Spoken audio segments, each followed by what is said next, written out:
The crowbar. Everything's fine here, too. I wish something would break for a change. It's already been a week and nothing's broken in here. Stop worrying. Everything breaks at some point. Well, nothing seems to ever break inside of this house. That's because we take such good care of it. No, Masya, it's boring with no real work to do. We should move somewhere else. When Fixies graduate from school, they must choose the place where they want to work. Some will work at factories, and some on ships, and some in theaters, and some in hospitals, too. Fixies are needed everywhere. Now, Fixie families with children like to choose places that are a bit quieter. Usually, they'll settle inside of people's houses. It's not too noisy there, like in a factory, but there's still plenty of work to do. They need to check on appliances like computers, vacuum cleaners, telephones, irons, and washing machines. And Fixies always try their best. They just love being busy with work.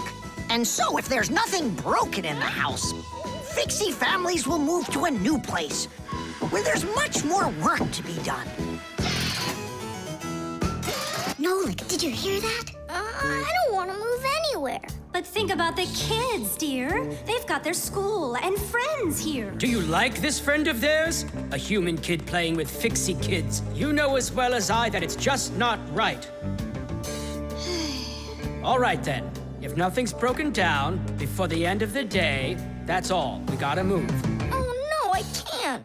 Tom Thomas comes home the day after tomorrow, and we'd be gone by then. Pull yourself together. And I won't see him anymore at all? Nolik, I have an idea. What idea? If something happens to break down before the end of the day, then we're not moving. But what if nothing breaks? Calm down. We're gonna make sure of it. Simka, you're a genius. But how can we make sure of it? We're going to use a crowbar. A crowbar is powerful and simple. It's nothing more than a heavy metal bar with either sharp or flat ends. It can be very helpful for breaking through concrete or ice. It can also be used as a lever to root out a tree stump or move a boulder. If one end of the bar has a claw cut into it, then it's good for pulling out nails. Yes, sometimes the simplest tools are the most powerful ones. Do we have that tool? We've got our pack-a-mat, and it's got everything. Yay! In gadgets and devices, our work will never end. Appliances are fickle, they need a loyal friend. At morning, noon, and midnight of every single day. When there is an emergency, you know we're on our way. 1, 2, 3, inside will be to fix what's wrong, till it runs strong. 1, 2, 3, inside will be all day and night. We fix things right. How about you let me try? Go on. Nolik! What are you thinking? I'm doing like you were doing. No, you're not. Now I'm confused. First off, whatever you break's gotta look like it broke all by itself. Oh, I gotcha. And second, you gotta break it in some way that can be fixed later. Did someone say something needs fixing?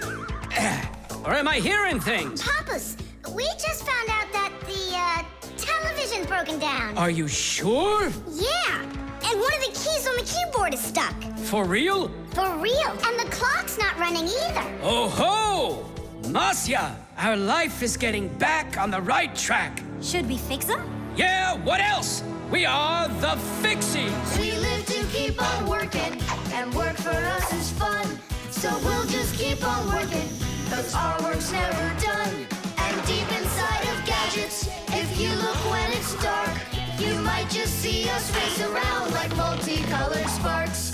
1, 2, 3, inside will be to fix what's wrong, till it runs strong.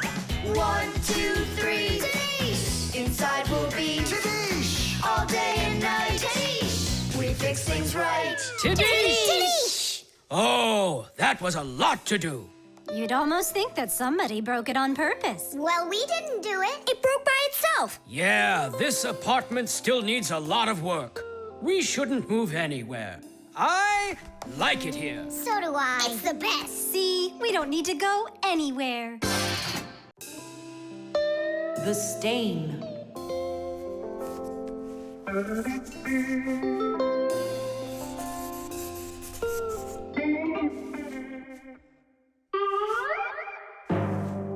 Thomas, what's going on? If you really want to watch TV, then you gotta turn it on first. I'm not watching it, I'm looking at my reflection. I'm working on a self-portrait. And which shelf will you be painting in your shelf portrait? It's not a shelf portrait, it's called a self-portrait. It's when an artist draws or paints a picture of himself. Of himself? Ha! You think you've got muscles like this superhero I see here on this paper? How can I see exactly what my muscles look like? And anyway, let the artist do his work. Thomas, your shirt! There's a spot! Oh no! Wipe it off, quickly! It's even worse. So now what? What we really need is Masya. Ordinary dirt can be cleaned off with a brush or washed off with water. But there are stains that are not that easy to get rid of. Stains from fruit need to be soaked in hot water first. Blood stains, on the other hand, should never be washed in hot water. You can clean stains from paint or rust as well. Only for those, you'll need to use a special stain remover. But stain removers should only be used with the help of a parent or other adult that knows how to use them safely. Hey, I know a great way to do it. What do you use to get rid of pencil marks? An eraser. Only this shirt isn't paper. And so what? Let's try it. What's the harm? Now I've got 3 colors to get off. New idea. We should paint over it with this correction pen. With whiteout? Yeah! That was a bad idea. Now I got it. You have to use some water.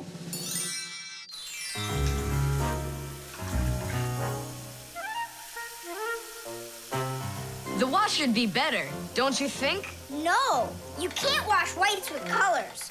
And you've got a white shirt with colors all over it. Then how about if we try some more water? How much more can you use?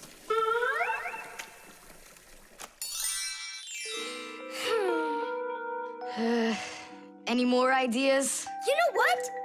It's possible we did something wrong. Everything you did was wrong. You should have used a spot remover to clean off that stain. A spot remover? No way! Oh, take a look at it, Simka. I think it's marvelous. They painted that white shirt so nicely. Tula is Simka's best friend. She's very tall, almost as tall as Papus. Yeah, she's the tallest one in her class. And she's strong, too. Tula loves to laugh, and she does it louder than everybody. That's just the way she is. Cheerful and kind. Ready to help anyone who needs it, and making sure her friends are getting along. Of course, I don't like that she treats me like a baby, especially since she's the one that's a scaredy cat. She can even get scared of a cute little spider. And she believes in all sorts of silly superstitions and horoscopes. Tula will believe anything you tell her, which is really great because it makes it so easy to play tricks on her. But she takes it all in good fun. That's because she's Tula. It was on purpose, wasn't it? Well, yeah. Thomas, no! Your mom will punish you for just one of them, and now you're gonna make more stains? Don't worry, Nolik. I forgot that this is an old shirt, and I'm allowed to get it all dirty if I want. And I tried so hard to clean it. Put another spot there. And over here. One in the middle. And a line over there.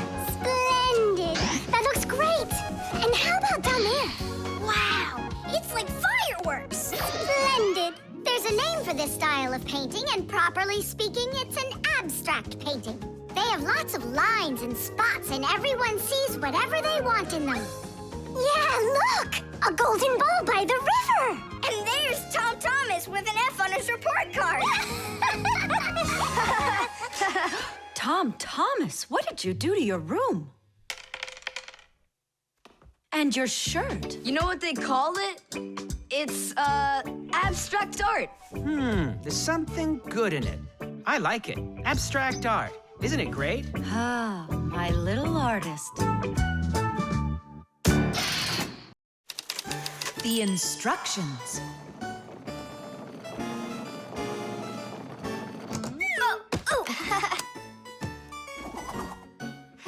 It doesn't work. Try putting it in the other way. Did you read the instructions? Why would I? Instructions are for dummies. Yeah, instructions are for dummies. All right. Ugh, what's going on? Whoa! My battery! Instructions teach us how to do things right. Instructions for a piece of furniture explain how to put it together. With the instructions for a television, we can adjust the picture and sound the way we like them. Printed on a box of oatmeal are the instructions for how to cook it. The instructions for medicines tell us what the medicine is for and how to safely use it. So always read the instructions if you want to do things right and avoid a lot of problems. I found it. Here it is. Here you go, Tom Thomas. Whoa. We got you a new chair, but it has to be assembled, and I'm afraid it'll be a little bit difficult for you. No, it won't. Don't worry, Dad. I'll do it. Finish before dinner, and we'll get ice cream tonight. A creamsicle. 2, okay? First, assemble the chair. Tom Thomas, can I help you put the chair together? Come on. Hey, first you two need to read the instructions. Simka, stop being such a bore. What, like I haven't seen a chair? Or like I haven't seen a chair?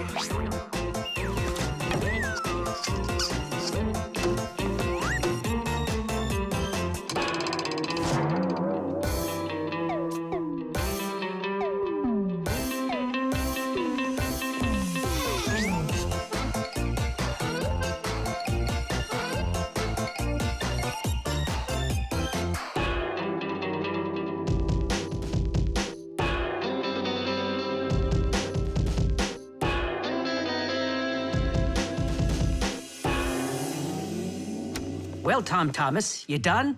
Dinner's ready. Let's go. Oh, Dad, no. I need another 2 minutes. Simka, help me. How? What does it say I have to do in the instructions? Ah, I thought you could do it without him. All right, I'll help you. Let's see. Take this part over here and that one over there. Nolik, get a screw. No, the longer one. It's over there. The very first stools and benches appear as far back as ancient Egypt. The pharaoh's stool was special because it had a back. It is thought that the pharaoh's stool was actually the first chair. For a long time, a chair was considered a luxury. Rich noblemen would bring their own chairs to parties. And the more important the man, the higher the back of his chair. It wasn't until the 19th century that chairs became part of every house. Today, there are just so many different kinds of chairs. There are wooden chairs, plastic chairs, metal chairs, chairs with legs, chairs with wheels, folding chairs, baby chairs, just all sorts of chairs. Well, how could people sit down at the table with no chairs? Ooh, I think we'll make it. Screw it in, quickly.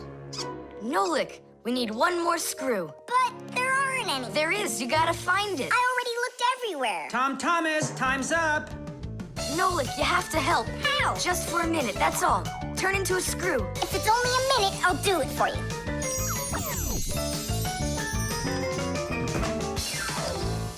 I'm done. You built it. Huh. Great job, son. Mom, see how I won the bet. Can you believe it? He put the chair together.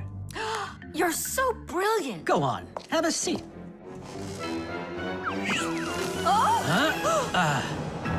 Whew. Now I see. You missed a screw. But I screwed it in. It must have. What? Must have what? Look.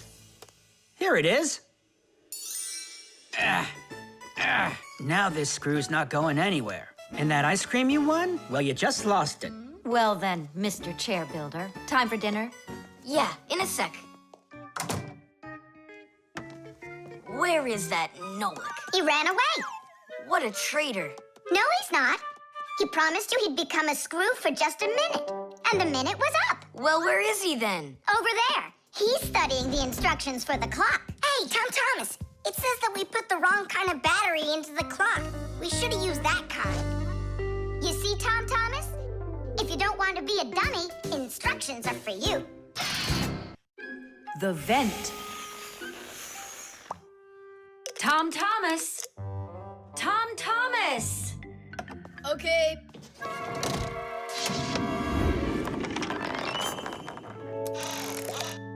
Simka, Tula, check it out. It's pretty, isn't it? Oh, splendid. It's nothing but a trinket. It's completely useless. Useless? Look how well it matches my hair clip. Useful things are the kinds of things you truly need. For instance, like this rope ladder I've got. It's splendid. And where do you plan on climbing with this thing? Now this mirror here is both useful and pretty. Oh, how splendid. Tula, you say everything is splendid. Well, here's something super splendid that I bet you don't have. Oh, what is it? It's a mechanical super claw. It must be just perfect for scratching your back. Now look what I have. A photograph of Vector. And he signed it for me, too. Are you sure that's Vector? You've got a photo of the bravest Fixie on the face of the entire planet?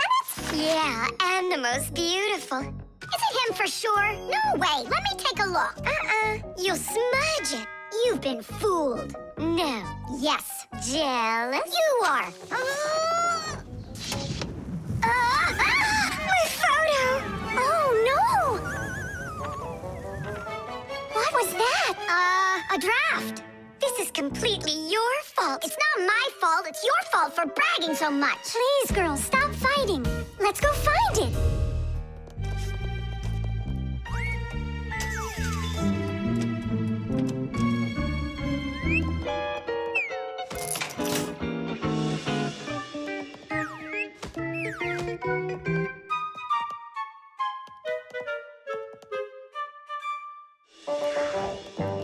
It's just horrible to lose a picture signed by the most famous Fixie ever. It will be horrible when that picture of a Fixie is found by humans. So where could it be? I know how we can find it. Exactly. We'll blow a bubble and watch which way it goes as it floats away. We'll follow it and find your picture. Do you know why you can blow bubbles out of soapy water? At the surface of any liquid, there's an invisible film that is very thin but very strong.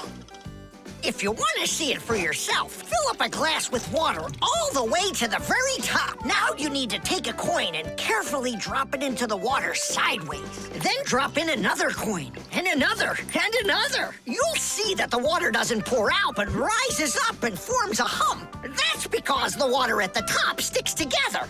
Why? Because of a force called surface tension. Thanks to surface tension, water can form drops. It also helps us blow soap bubbles, because when we add soap into the water, the film gets even stronger, but still not strong enough to stop the bubbles from bursting. Okay, it's ready. Now we need to blow. Do it together. And... I don't think this way's gonna work.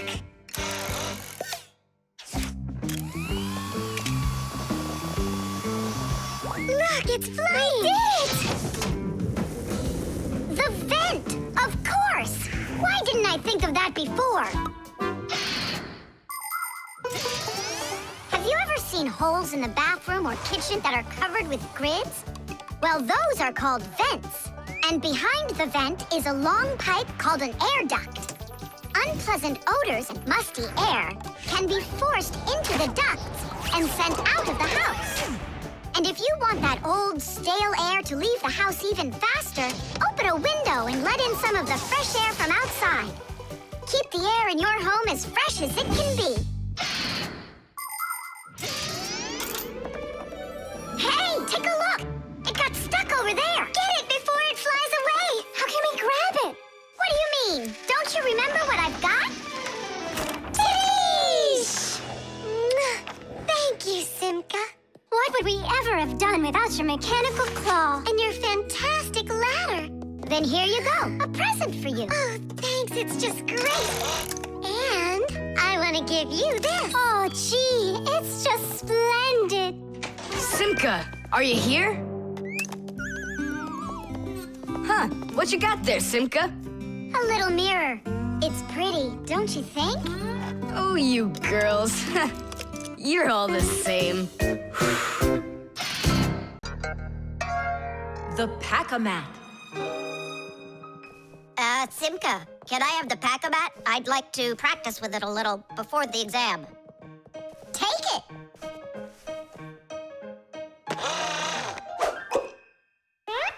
You're really good with that thing. Good. I couldn't be any worse with it. I wanted a vacuum cleaner. Actually, you were pretty close there. You did manage to get the hose at least. This is not at all funny. In order to get a tool out of a Pack-A-Mat, a Fixie must not only press the button on his chest, but he must also clearly picture exactly the tool he needs. By the time they are adults, this is easy for Fixies to do. But while they're children, they must study hard to master this important skill. As Fixies learn about new tools, they take exams to prove they know how they work. And if they pass an exam, the new tool is added to their Pack-A-Mats. And there's no end to what you can find inside. Screwdrivers, hammers, ladders, vacuums, and even soldering irons. But many of the tools that Fixies use look quite different from the ones that humans have. And the reason for this is very simple. It's because Fixies have to fix appliances that are much bigger than they are. I just wish I knew which tool was gonna be on that exam. I got it! You just stay right here. Grandpus! What? On the exam, which tool are you gonna ask about? It's a secret. It's too bad. But I'm sure you can keep a secret, right? Of course. Then I'll tell you. Today's exam is on pliers, you see? You won't tell anyone, will you? Not a chance. I'll never pass it. You will. He's gonna ask about pliers. Huh? How could you know that? It's a secret. Okay, Digit. See if you can get the pliers out of there. A pair of pliers is a great tool indeed. To grab and turn things, it's the tool that you need. Just be careful how you use them, or your fingers you could bruise them. Pliers are a great tool indeed. Just be careful how you use them, or your fingers you could bruise them. Pliers are a great tool indeed. Good going. You got it. Thanks a lot, Nolik. It's not really me you should be thanking. Grandpus, thanks a lot. For what? The secret What secret? about the pliers. Oh, that! You know, I picked a new topic. I decided that a hammer will be the tool. A hammer? Only it's a secret. I remember. The topic got changed. It's a hammer. You sure about that? Totally. All right, I'll try to do it. A hammer is a great tool indeed. To pound in nails, it is the tool that you need. Just be careful how you use it, or your finger you could bruise it. A hammer is a great tool indeed. Super. I'm sure you're gonna pass. That's only if he asks me about a hammer. I'll be right back. Grandpus, it's a hammer for sure? Nah. A hammer would be way too easy for those kids. So now it is a drill. A drill? But only... It's a secret.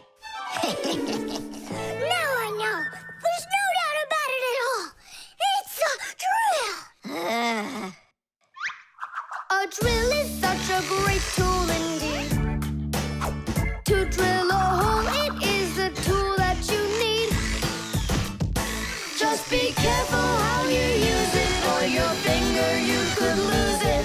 A drill is such a great tool indeed. And if it's not a drill, right! Hammers, wrenches, drills, screwdrivers, vices, mallets, saws, and pliers. All of these are super duper great tools, yes indeed. That's all. That's enough of this. I'll just go and take the exam. Yeah.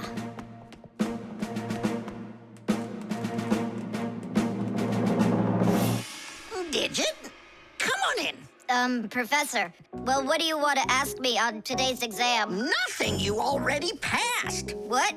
You mean you're not going to ask me anything at all? No need. You're excellent at getting tools out of a pack-a-mat. But how could you know that? That's a secret. And we Fixies sure know how to keep secrets. Knots.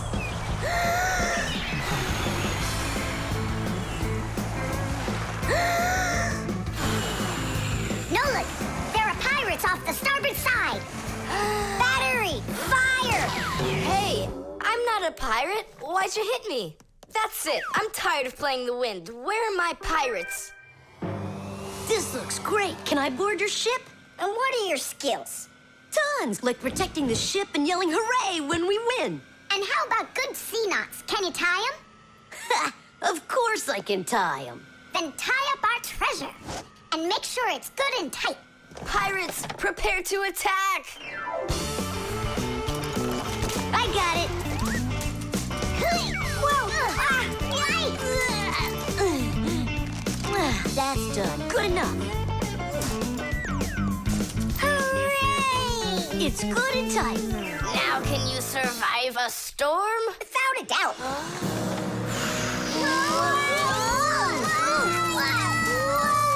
Our treasure! It's sunk into the sea. That was my mom's necklace we sunk. I'll pick it all up, don't worry. No, thank you. We'll manage ourselves. He calls himself a sailor. Go and learn to tie some knots. Try tying 2 ropes into a knot. You think it's easy? A badly tied knot will untie itself before you know it. Here's one way to tie it right. First, cross over the 2 ends like this. Now, to finish the knot, you've got to cross them over again. But not this way. It's got to be in the opposite direction. When it's done, it looks like one loop inside another. This kind of knot is called a square knot. And it won't untie as long as you tie it right. And that's just one of the many kinds of knots a sailor has to learn.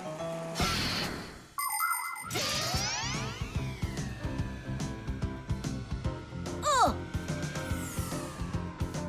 Okay. I knew I could tie it. Now, what else is there to practice on around here?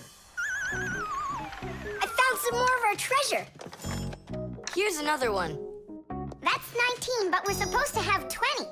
I know it because I counted our treasure. So what happened to the last one? Well done there. So what else could I tie? Perfect. I even remember what it looks like. It's a different color. It's a bright red one. Oh, Mom's gonna notice right away that the red one's gone. I gotta go find it. Yeah, I think it's on the floor. Who tied my laces together? I was just practicing, sorry. And what else did you tie up to practice your knots? Not sure you want to know. You're funny. Let's go untie them.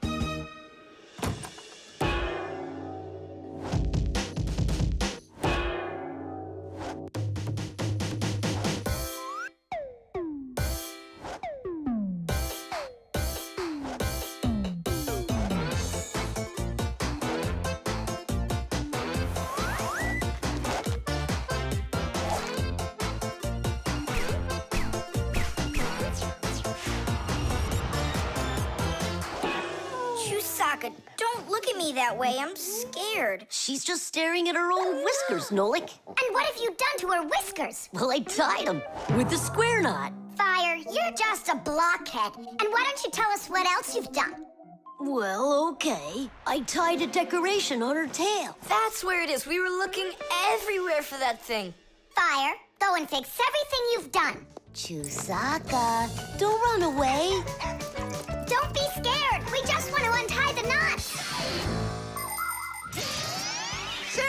developed all sorts of different knots. Without them, they couldn't control their sails. But we couldn't get by without knots on land either. Mountain climbers use tightly knotted ropes to help them climb and keep them safe. Fishermen tie hooks to their fishing line using special knots. You can't even pitch a camping tent properly without making a knot. When people sew, they tie knots in the thread to hold it in place. And doctors use knots when they stitch and bandage a wound. And a tie wouldn't be a tie if you didn't tie a knot in it. Sneakers won't fall off your feet. And the laces won't drag on the ground if they're tied with a proper knot. But sometimes things can get knotted up by accident. And that's one time when you don't need to know how to tie knots, but how to untie them. All aboard! Like that. Now the only thing left to do is tie a knot. Should I tie it? Are you sure it won't untie? You're joking. Why don't you go ask Chusaka? If I can tie a knot like a sailor. The wires. Quiet down. Get ready for your lesson. Be quiet. Quiet down, please. Oh, it's so hot here. In today's class, we'll learn about... Whoa! What was that, huh? It must have been an earthquake. Yeah, it was an earthquake. Hooray! Sorry there, Professor. Ooh, I have to find an outlet so I can plug in this fan. Ooh, it feels terribly hot. It sure does. Well, keep looking. You'll find one. Now then, where was I? Oh, right. Today, No, it's impossible. In this whole laboratory, there isn't one free outlet. Look at this. Just pull out one of these wires and then you'll have a free outlet. I can't. I fear I could pull out a plug for something important. Volt himself would get all tangled up in these wires. Whew. Don't worry about it, Professor Eugenius. We'll find a free outlet for you. that's right, my colleague. A cup of tea will do you good, so just go relax. Thank you, my colleague. And as always, I'm eternally grateful. Fixies have opened schools for their children in all sorts of different places, like factories, stores, and warehouses. Anywhere where there's lots of machines and appliances and places to hide from humans. And this is where we hold our school, right here inside the laboratory of Professor Eugenius. It's a fantastic place for me to hold class. Every day, new devices, materials, toys, and even food are brought here for examination. And there are lots of scientific devices and tools to study here as well. But most importantly, we never need to hide from the head of the laboratory. Because my colleague, Professor Eugenius, is someone I'm proud to call a friend. He loves Fixies, helps us anytime we need, and will never let our secret out. What should we do first? We have to start out with pulling apart these wires. That'll take a second. Over here! No, here. Nolik, come help! Let's do this. Come on, come on, come on, come on, come on. Just one more tug. Stop it! I can't get out! Loosen the wires! We need to pull out this one! Stop this nonsense, will ya?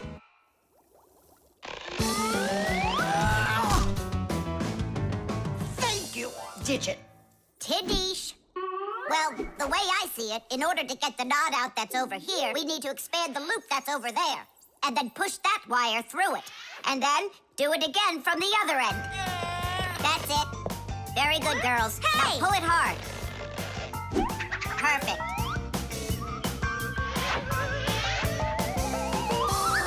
Hey, check it out. This green wire up here isn't plugged into anything. Then no one's using it. So that means we should go and pull it out from the outlet. Got it. Oh. Tidish! Vera, here's another wire that isn't plugged in. I found another wire no one's using. Simka and I found it together. Nolik, why are you so upset? Because you guys are doing all the work. How about this wire? Nobody's checked it yet. Really? Oh, wow!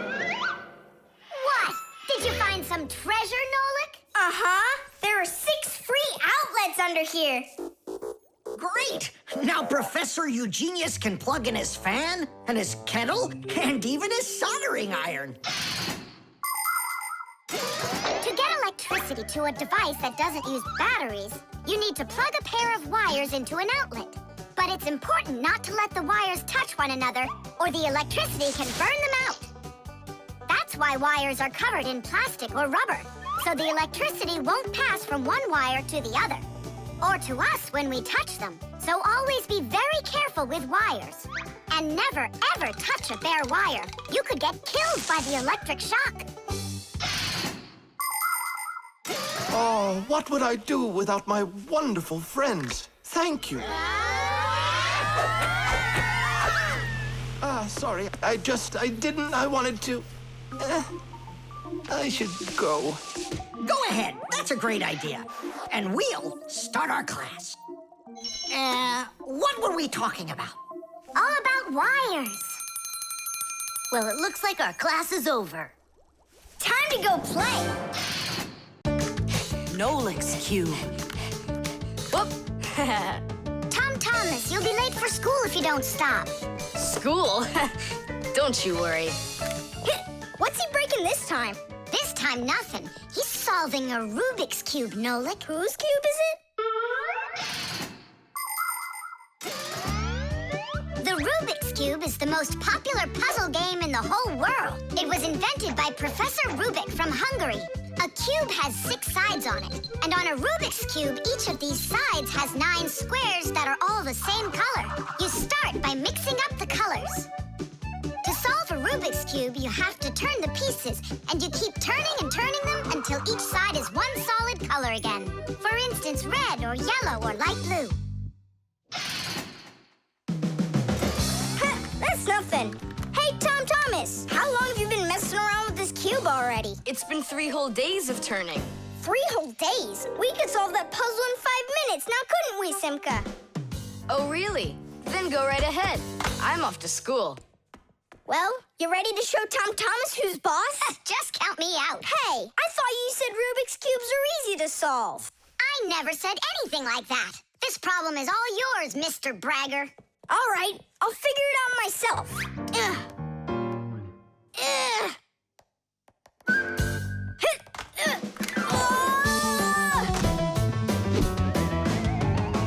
Hey, Nolik, looks like you've got a problem.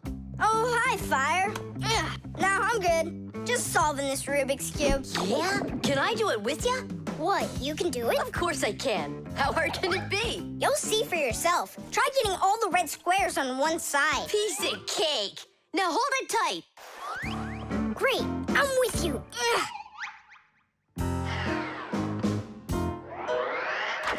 Whoa!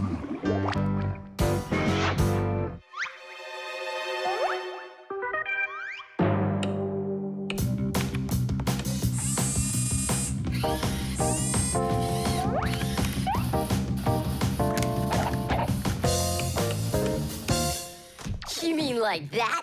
Class. And what about this side?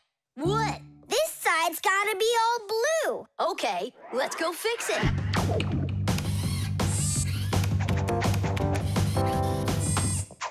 There, like you wanted. Now what happened to the red side? Huh? Simka was telling me that on each side there has to be one color. Oh, like Simka'd be able to do this? Simka can do it all. Well, if Simka can, then I can too.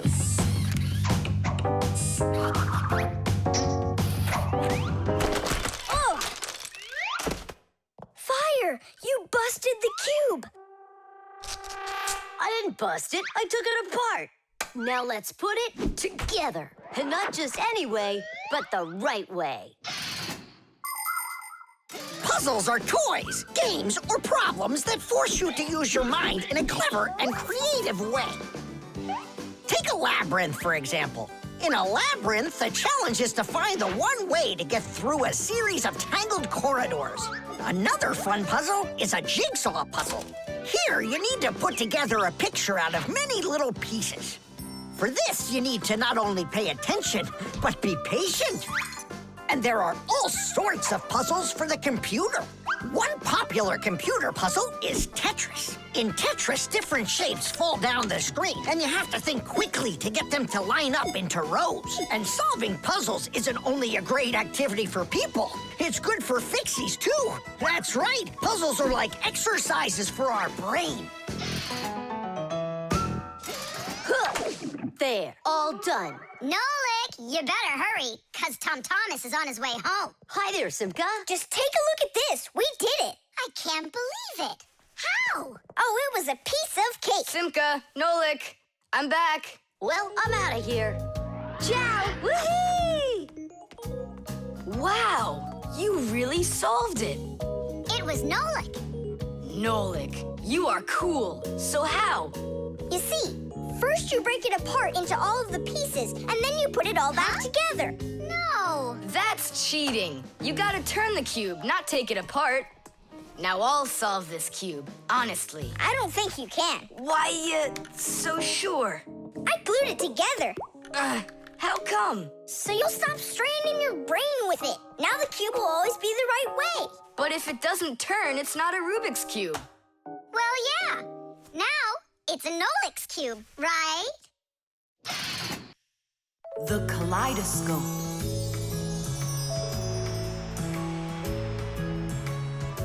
Tom Thomas, when are you gonna give me a peek at your new ball? I just can't wait. I told you, you can see it as soon as I hang it up. You're not peeking, are ya? No, I'm not. Oh! So can I look at it now? Sure, take a look. Which one? This one. You broke it. It's okay. Don't be sad.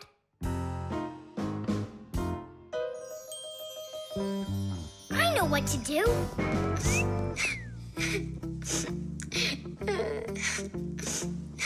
Tom Thomas, look inside the kaleidoscope. What for? I looked already. Come on, there's something in there I'm sure you've never seen. Whoa. Cool, isn't it? What is it? It's my own invention, a pirate kaleidoscope. Laughs, right? Uh-huh. It's great. I really like it. Tom Thomas, hi there. I heard that you got a pretty ball to hang on the tree. Shh. Can I see it? It's right there. Where? There. No. Oh, that's just terrible. Why'd you do that, Simka? Come on now, I just cheered him up. How? Tell me. With the kaleidoscope, remember what Grandpa's taught us? Do you know what makes a kaleidoscope have such beautiful patterns? Ah, it's because pieces of multicolored glass are tumbling around in there. And it's also because it has mirrors inside. Usually there are 3 of them, and they are arranged facing each other. That way, each piece of glass makes many, many reflections that create the kaleidoscope's beautiful symmetrical patterns. By the way, you can put just about anything you want inside a kaleidoscope, and each different thing makes its own special pattern. Yes, there are all kinds of kaleidoscopes. Some with buttons inside, some with flowers, and even some that are filled with insects. Once, a very rich man had a kaleidoscope made with precious stones inside. Yeah, it probably wouldn't have been nearly as beautiful if he had just filled it up with money. Tom Thomas, look inside the kaleidoscope. I already saw it. It's pirates.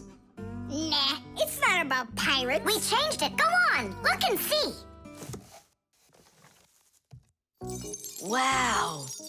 You like it? A lot. Hey, what did you put in there? A few pieces of the ball that you smashed. It's even better for Christmas, isn't it? Mm-hmm. That didn't work at all. Merry Christmas! We came to take a look at that splendid new Christmas... What's wrong? Don't even ask us that. I've got it!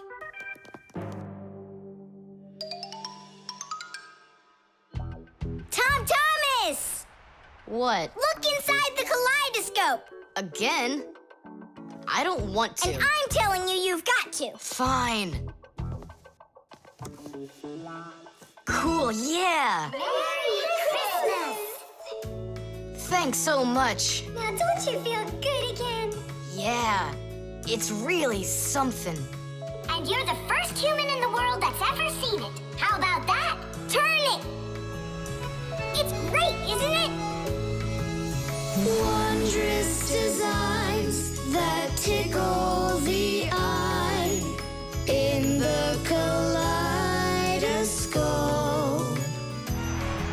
Shimmering scenes, gingerbread trees in the kaleidoscope.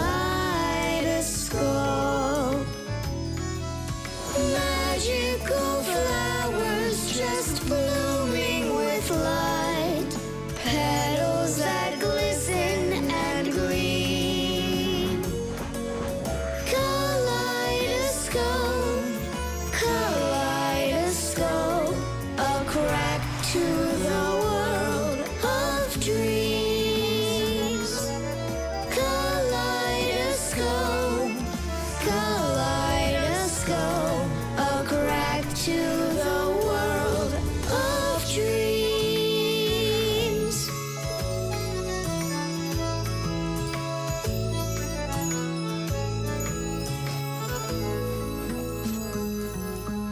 Hi, everybody. Tom Thomas, I came to look for myself at that beautiful Christmas. It's okay. What's more important?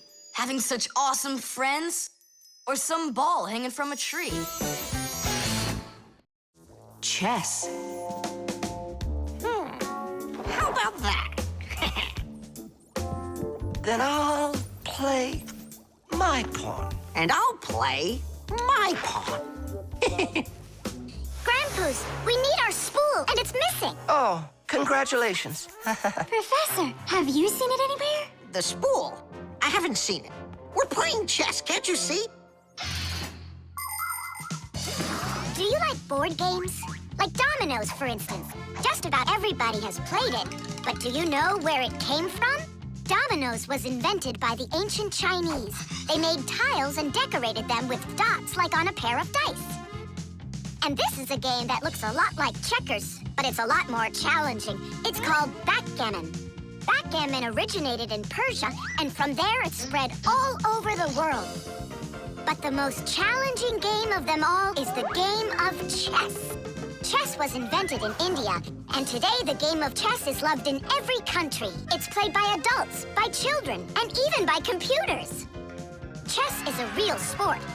But the most important thing for playing chess is not the power in your arms, but the power in your brain. Hey, look, I found it! Yeah! Hey, what's going on? That's our spool. Please let us take it back. There's something we have to do with it. But we're using it. Can't you wait? It's a replacement for the missing pawn. Oh, Nolik can work for a while as the pawn's replacement. Yeah! I can do it. All right, you can take it. And you stand right over here. 1, 2, 3, up we go! Class. So how do we play?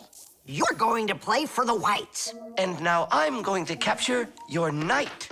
And we're gonna knock over yours. Take that. Whoa, whoa, whoa, young man. Slow down. It goes back here.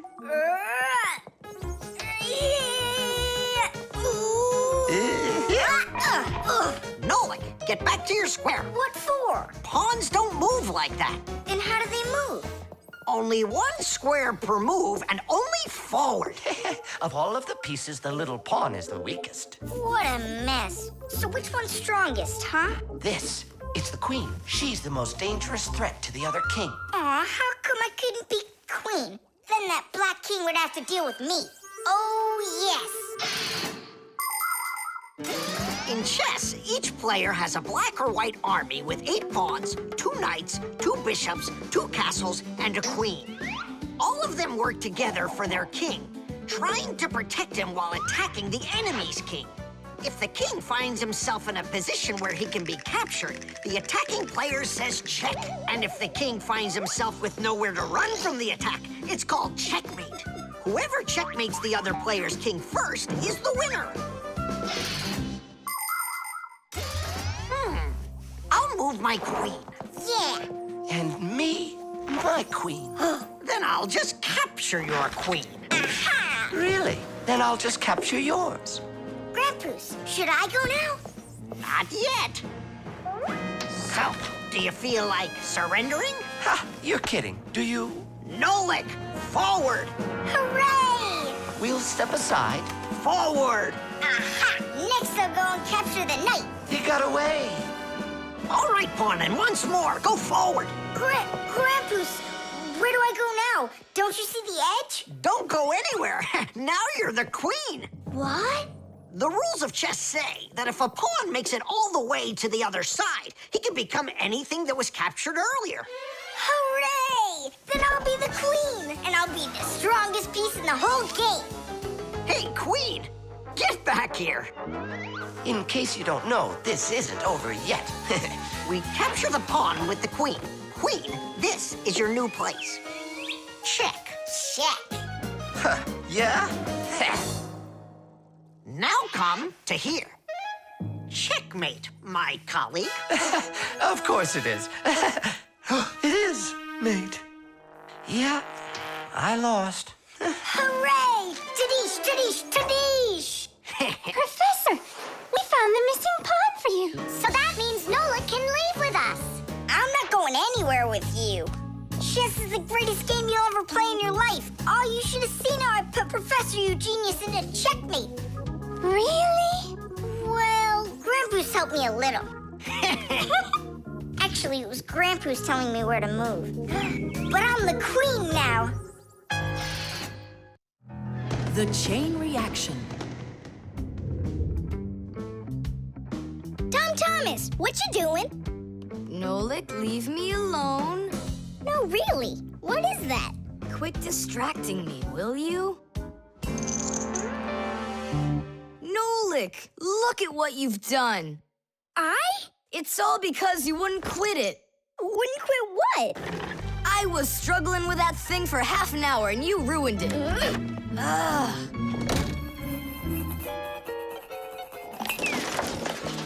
Whoa! Ah! Oh! Hey, Thomas, can you hear me?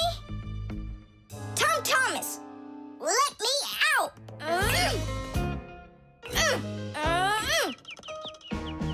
Nolik, is that you banging? Yeah, and how did you end up in there? None of your business. Why are you so rude to me? 'Cause I feel like it. Oh, yeah? Enjoy sitting there. Well, who needs you? Goodbye.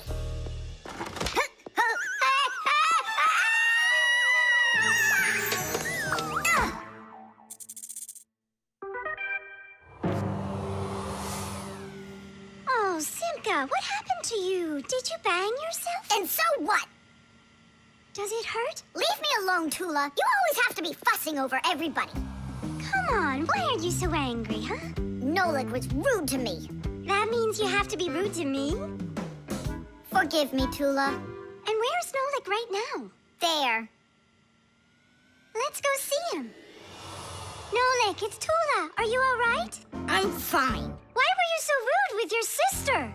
'Cause Thomas was rude with me. I get it. It's a chain reaction. A what? Setting a log on fire isn't easy. But it's easy to light a match. Use the match to light kindling, the kindling to light a twig, and the twig to light the log. Have you ever seen a fire grow? It's an example of a typical chain reaction. So be extra careful with fire. Because just one match or little piece of smoldering coal can lead to a huge disaster. Yes, they can make a whole forest burst into flame and burn down to the ground. And all because of a simple chain reaction. I don't get you. What chain reaction? What do you mean, Nolik? Thomas was rude to you, then you were rude to Simka, then Simka was rude with me. So there it is, a chain reaction. Yeah, and the rudeness was like a little spark. It just spread and spread and spread like a forest fire. Will you forgive me, Simka?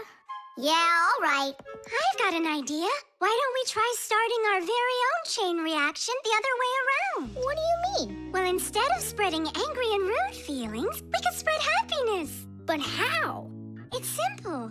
All we need to do is smile and say nice things to each other. What a great idea! We could work together and fix Tom Thomas's mood. And I know how. Come help me pick up this domino, will you? Everything in the whole universe is made up of atoms. Particles so extremely small that you can't even see them through a microscope. But when a tiny atom splits, it makes a tiny explosion. And that explosion can start another explosion, and another explosion, and another. And now you've got a chain reaction. And that's how a lot of tiny explosions work together to make the gigantic explosion of an atomic bomb, the deadliest weapon known to man. But atomic energy can also be used for peaceful purposes. For example, nuclear power plants use this energy to produce electricity and hot water. And nuclear-powered icebreakers can break through the thick Arctic ice so ships can sail on their way.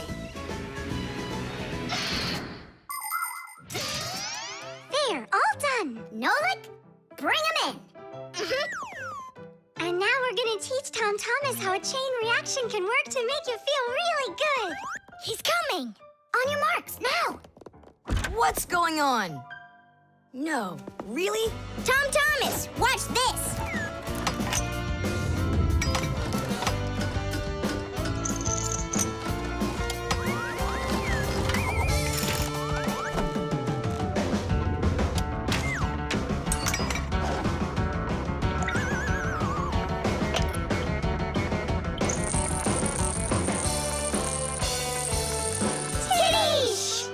That was so totally awesome! I can't believe what I saw! How did you do that? It was just a chain reaction. What? A chain reaction. The Fixie phone.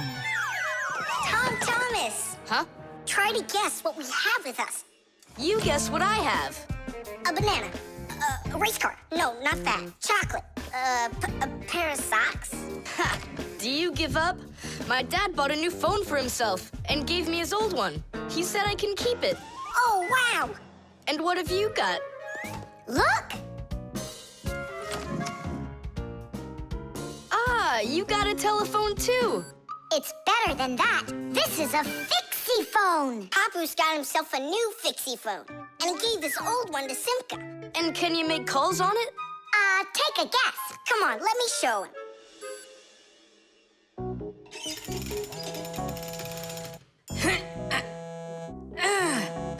Hi there, Papus. Hi, Nolik. Why are you calling? Just to say hi. Nolik, don't just call me if you know I'm working. All right. See that? So what? I can make calls on my phone. Calls to humans, that is. But to Fixies, you can't. A Fixie phone is a smartphone made just for Fixies. Not only can Fixies call each other with it, but they can get onto their own special Fixie internet. On a Fixie phone, you can find a camera, a flashlight, news, games, movies, and Fixie ditties. Those are the Fixies' favorite songs. Fixie kids love them, and so do their parents, because Fixie phones can easily let parents know where their kids are and whether or not they're in trouble. Over the years, humans have learned how to turn telephones into mobile phones and mobile phones into smartphones. They use them to call each other and to go onto their internet. A smartphone is almost as powerful as a computer, but they still have a long way to go to be as good as Fixie phones. Yeah, that's really cool, guys. Only this phone does the same. But can your phone do this? Take a look over here. You mean here? It's just a mouse. And now, look here. Whoa! But he's not on there. But look, he's here. And that's not all.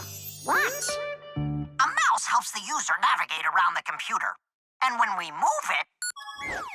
You get it? No one else can see the Fixie except for you. And he can help you. Super! Oh, it'd be great to have my own Fixie phone. What are you talking about? You're not a Fixie. What a shame. I'm off to school, guys. He gets so upset. He even forgot to take his phone. I have an idea.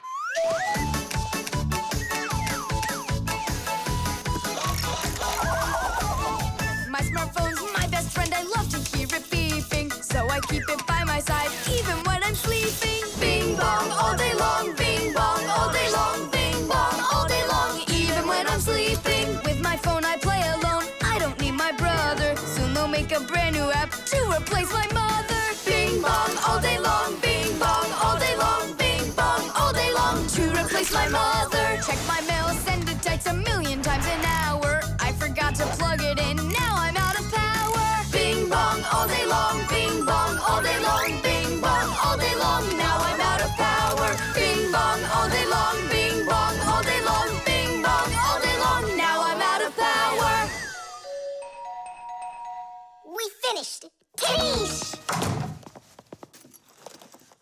Look, it's a... Surprise! Wow, this is great! Now I've got my own Fixie phone. It's just like you've got. Well, pretty close. Tom Thomas. Tom Thomas, let me use your phone to call myself. I need to find my phone. Oh, wow. You've changed everything in here. Where am I? I guess I'm Papus. Huh, what a funny name you came up with for me.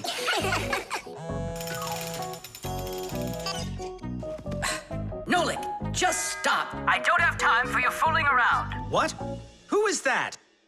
That's, not Nolik. Who is this? Do you know who I just called? Does anyone know who this phone belongs to out here? Oh, your mother found it. I'm coming. We'll fix those numbers later. Ugh, Papus is gonna really give it to us. Give me your phone, Tom Thomas, and I'll delete all the Fixies numbers from it. But how can I call you up then? Why would you have to call us? We're always close by. The airbag. We're gonna be late. We'll make it.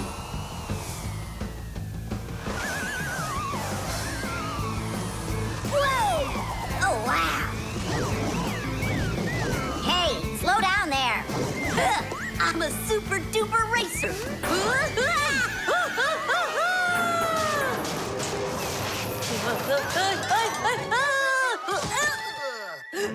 Well, Fire.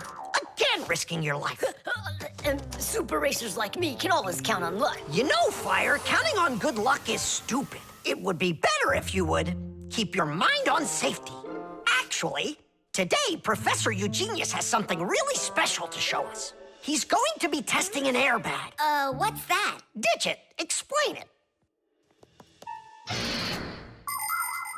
Everybody riding in a car has to wear their seatbelt, because if the car has to stop quickly, the belt will hold the person back. But there are times when even seatbelts don't give enough protection, like when a fast-moving car crashes into something. When that happens, the driver and passengers can be protected by an airbag. You can't see them when they're folded up because they're hidden, but if the car is in a crash, the airbags blow up very quickly, and the person bumps into the bag instead of banging into the steering wheel or flying through the windshield.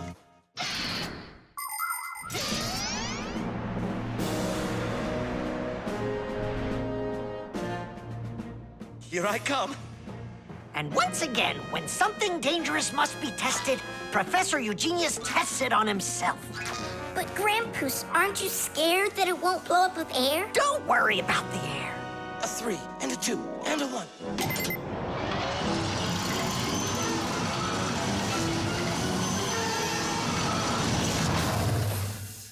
The airbag filled up in an instant. Did you notice? Yeah, but how does it do it? There is a chemical inside of there that quickly burns and instantly turns into a gas the moment the crash takes place. The gas fills the airbag, and there you go. Did I explain that right, Professor?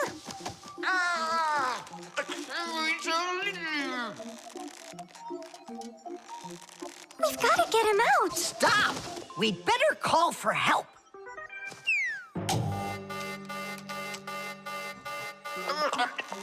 Professor, do you need some help?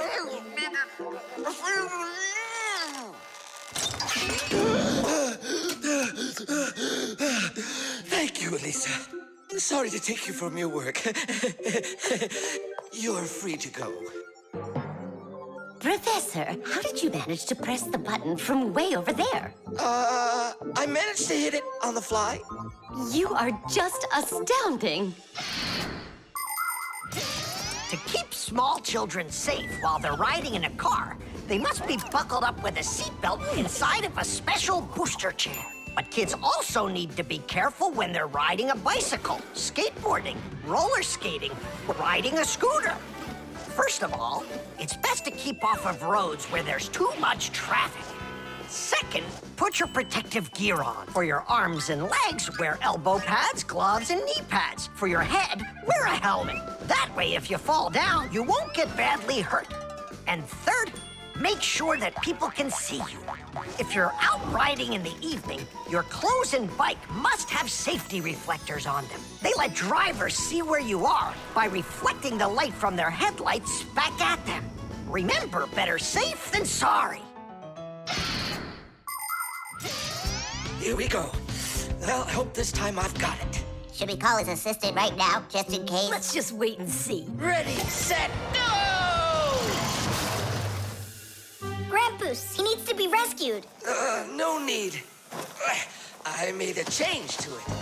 Now the bag not only inflates automatically, it deflates itself as well. Splendid! As you Fixies say, Today's lesson is done. Hooray! Come on! Where's my Fixie board? I've got your Fixie board, Fire. Here you go. I just went and equipped it with an airbag. Really? Ha! How come? You know I'm a super racer. See? Woohoo! And that's why I installed it. Super racers don't need airbags. We never, ever.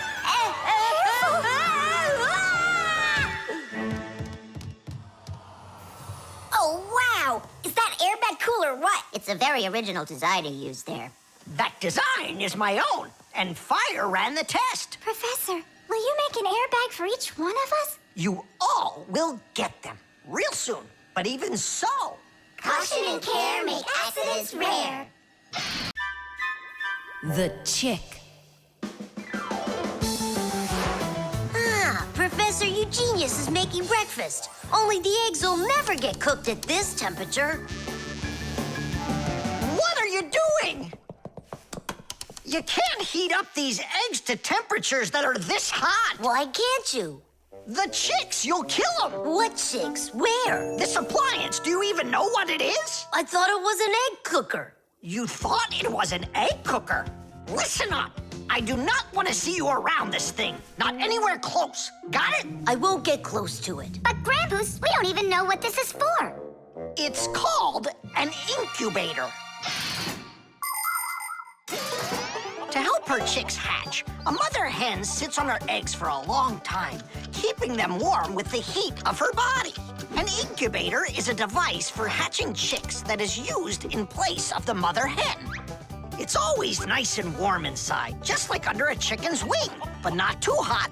An incubator can even turn the eggs so they get just the right amount of heat all over. Chicks that are hatched in an incubator are no different from the chicks that are hatched without them. Fire! What? This thunderstorm is really scary. Let's be scared together. I'm not scared at all. Me neither, I was joking. Just joking with you. What do you think? Are the chicks scared in there? Holy moly! Wow, that was a big one. Even the electricity got turned off. The incubator turned off too. And the temperature is dropping. And for little chicks, is that bad? I'm sure it is. It's cold in here. These chicks need help, and Grampus isn't around. Then we're gonna have to save these chicks without him. Nolik, get the door open. Help me. I can't. Grampus said I can't get near the incubator, so try opening it yourself. I can't do it. And I can't help you. But the chicks are going to die of cold. Let's just do it. But don't you go and tattle to Grampus. I promise. Hooray! It's a bit early for hooray.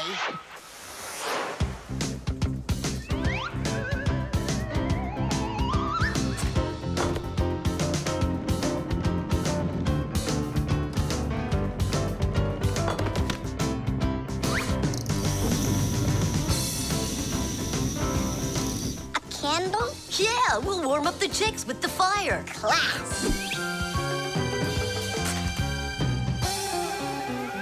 Time for hooray? Now, yeah! Tanish! Like sparrows, ducks, storks, and ostriches, all birds lay eggs and sit on them to help them hatch. And it's not only birds. Other animals like snakes, crocodiles, and even turtles have babies that they hatch from eggs. To protect their children, they try to hide their eggs, like deep in the bushes, in the cracks of rocks, or in the sand. By the way, roe is also little eggs, just without the shells. From this fish roe, little hatchlings are born that will grow into big fish. And from tiny frog roe, tadpoles hatch that will then develop into full-grown adult frogs. And you've heard of dinosaurs, right? Well, those giant reptiles that lived millions of years ago, they also hatched out of eggs.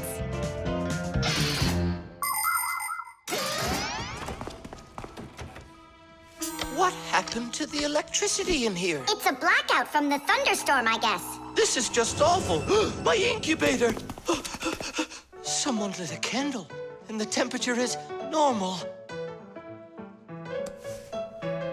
So who put the candle in there? Tell us right now. Nolik, don't be a tattletale. It was me. By yourself. By myself? Of course yourself. I wasn't allowed near it. Well, yeah, he wasn't allowed near it. All by yourself. Then well done. You saved the chicks. Our hero! So, Fire, follow his example. And you, Nolik, accept our heartfelt thanks. Look inside. They're starting to hatch. All right, Fire. Come take a look. Now I'm allowing you.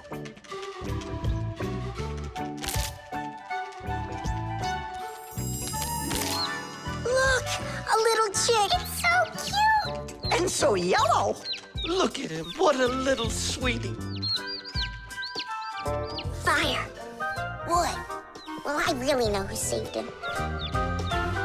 Tanish. The oven.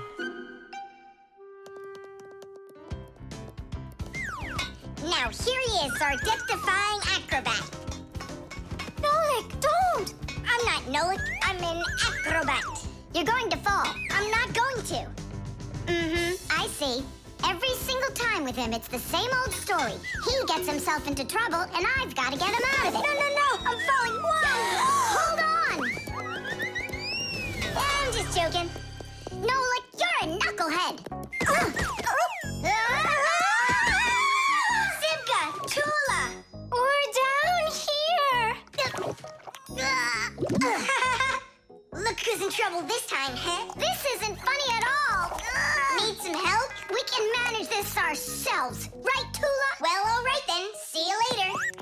We gotta get out of here. Tom Thomas's mom is coming. Hide!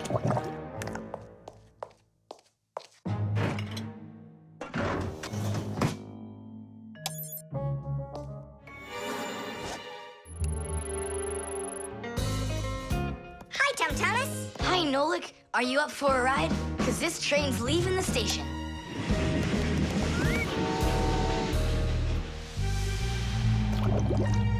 Nice place. It's the oven. It's beautiful in here and not hot at all. Splendid. It isn't hot right now because it only started warming up.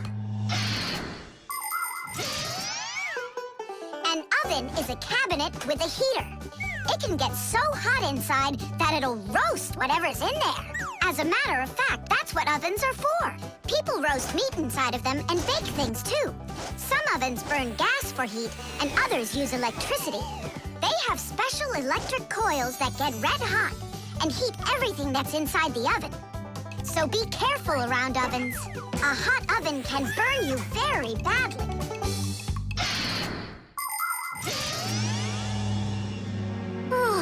It really is getting so hot. We gotta get out of this oven right away! Simka, we're about to get roasted in here. Yeah, inside of a fresh-baked Fixie cake. I don't want to. You think I do?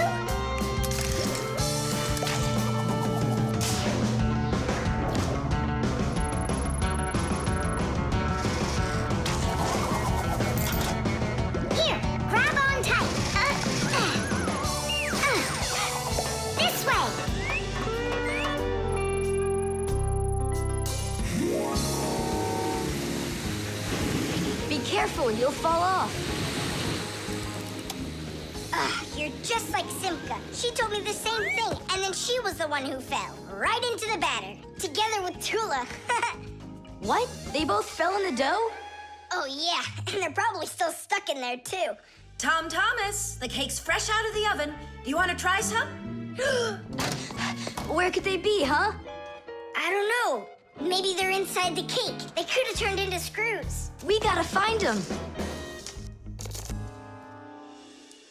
Hey, what are you doing? Eat. Stop playing. Hey, watch out. You could break your teeth.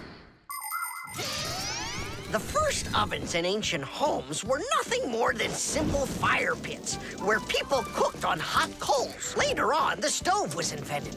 Every house had a stove made out of stone, clay, or cast iron. People would burn wood or coal in them. These stoves produced enough heat to make soup or bake a cake. And then in the 19th century, the gas stove was invented. Gas stoves are much more practical than wood-burning stoves. 1 second and the gas is burning. A few more minutes and the water's boiling. They're very convenient, but they can also be dangerous because if the pipes aren't in good condition, there can be an explosion. Today, there are also stoves and ovens that run with electricity. They use electric heating elements for frying, boiling, or baking foods without fire at all.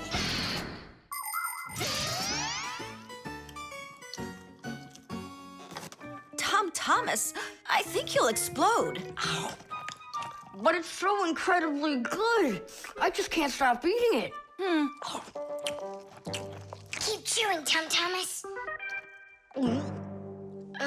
That's as much as I can chew. Hey, what are you guys up to?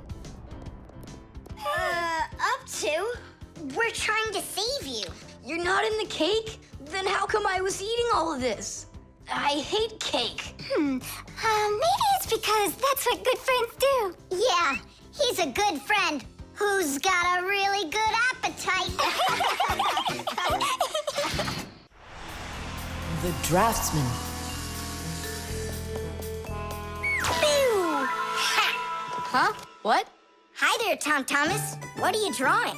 I'm not drawing. This is called drafting. What's the difference? Tell me, is that a circle? Sure is. And that? It's a circle, too. Only it's a rounder one. Of course. That's because I drafted it with a compass. And now I've got a real target. So now I'll load my dart gun. Whoa! Why'd you shoot that thing at me? It was the gun. I didn't even pull the trigger. What? Did it break? Let's open it up and see. There! This little part broke. Let me go find Papus. He can help you. He can make another one. A brand new one.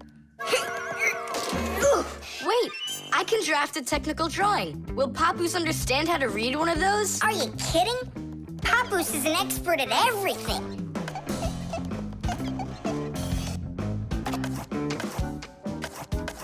Done! Wow, Tom Thomas, you're a real technical drawer. A draftsman, Nolik. That's what they call it. Try drawing a perfect circle by hand. Can't do it, huh? Well, with the help of a drafting compass, your circle will turn out great. Just put the needle point in the center and turn the compass, and it's done. A compass is only one of the many different tools for drafting. For example, if you need to draw a straight line, use a ruler. And if you need to draft a frame for your picture, you can use a triangle. First draft one side, and then the other. And then to finish your frame, just turn the triangle upside down and draft the two remaining sides. You'll get a perfectly squared frame. There are also drafting instruments for making curved lines. They are called irregular curves, or French curves. But actually, now people use computers more and more for drafting technical drawings. Papus! Huh? What happened? We really need your help. One of the parts broke in Tom Thomas's dart gun. Could you make it? What kind of part exactly? Look, here's a technical drawing. So, you even got a technical drawing. Very good then. Let's take a look at it.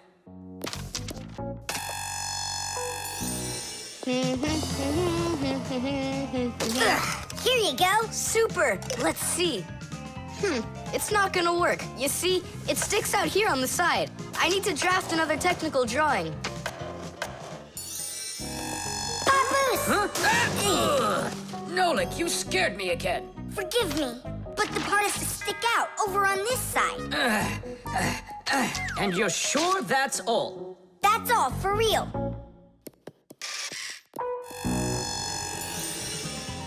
Thomas, it's done. Listen, while you were gone, I realized that the part needs to have a hole right here.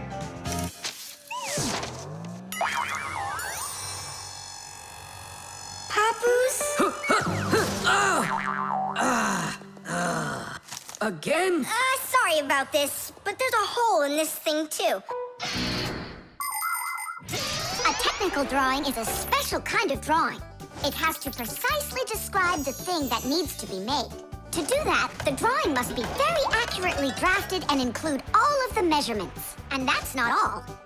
If the object is complex, it must be drafted from at least 3 sides, including the front, the side, and the top. You see? The object looks different from every side. So if you don't want to work over and over again, learn to draft correctly.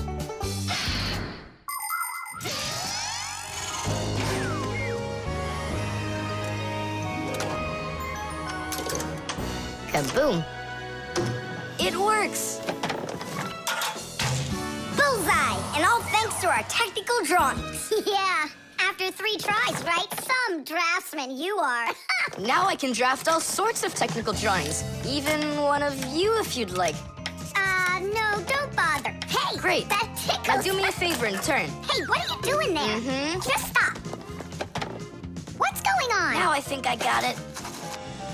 It's done. And what's that circle for, huh? That's the top view.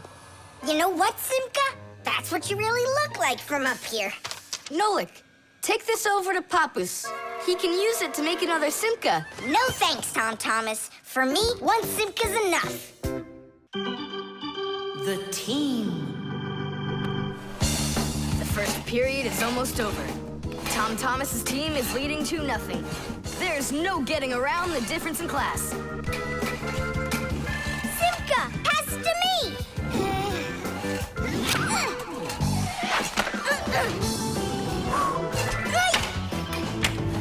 Simka, over here!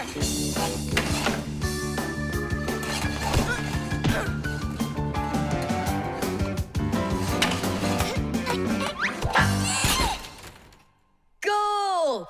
3-0. And that's the end of the period. Time for the teams to take a break. This isn't a fair game. There's 6 of these guys and only 2 of us. Go ahead and call your classmates. I'll still outscore you. You sure about that? Uh-huh. Well, Thomas, you asked for it. Young Fixies take classes and study just like human kids. But Fixie schools are quite a bit different than schools for people. To begin with, there are no more than 10 students in a room. In Simka's class, for instance, there are 6, and the children don't study in one place. On one day, the lesson could be inside a refrigerator, the next day in a computer, and the day after that in a vacuum cleaner. This is the best way for Fixies to learn all about them and put their new knowledge to the test. But the most important thing is that they have to learn to work as a team and help each other. Stronger Fixies helping weaker ones, and older Fixies helping younger ones. This is a must for Fixies, because appliances are so very big that if we didn't work as a team, we little Fixies could never get by. As the second period is about to begin, our full team comes to the ice. Huh? Introducing the engine of our class, Fire! My motor's roaring. And now the brains of our class, Digit! Okay, what's the score? Now here is the spirit of our class, Tula! Could I be our goalie? And here she is, the face of our class, Verda! And oh, what a cute one. So you want to quit, Thomas? I'm not afraid of you.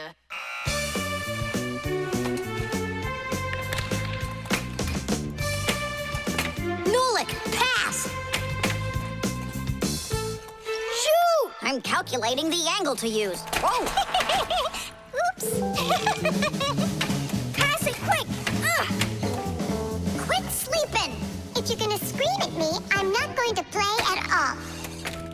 Wow, that's some team you got there. Ah!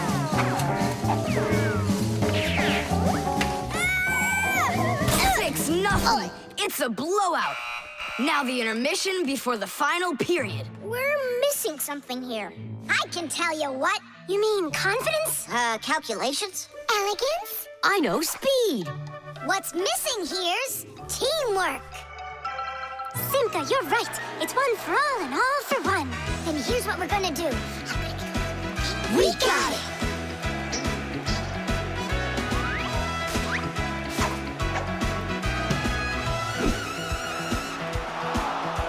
Attack and check, don't lose control. A line change on the fly. The puck is zooming towards the goal to score and break the tie. It's one for all and all for one. Great teamwork is a must.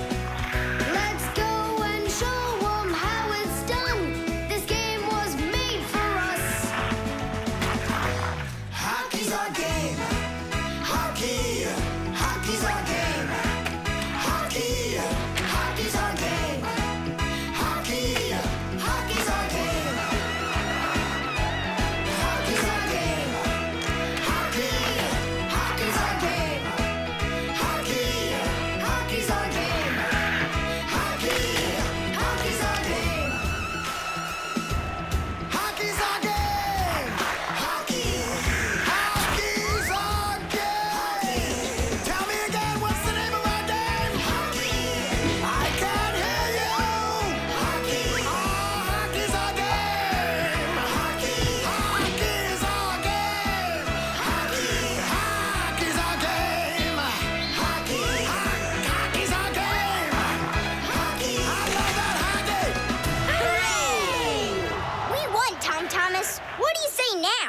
How did I get creamed like that? 'Cause you're by yourself here, and we are a team! Team! The talking doll. Well then, now you know what you need to do to fix it. Professor! Professor! Our lesson is over. I'm sorry to be a bother. No problem, Professor Eugenius. Our lesson's over. I've got an urgent matter. You see? You've got yourself a talking doll. Yes, only she speaks Japanese. The problem is I've been asked to get her to talk in English. We can teach her. It's a new technology. I'm puzzled. Don't you worry. We'll figure it out, Professor. Thank you, my colleague. You're always there when I need it. What would I do without you?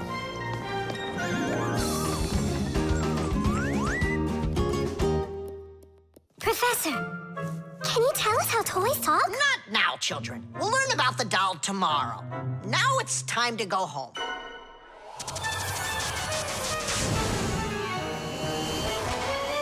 I already know everything about that doll. You do? Changing her voice is so easy that anyone can do it. How? Here, come, I'll show you.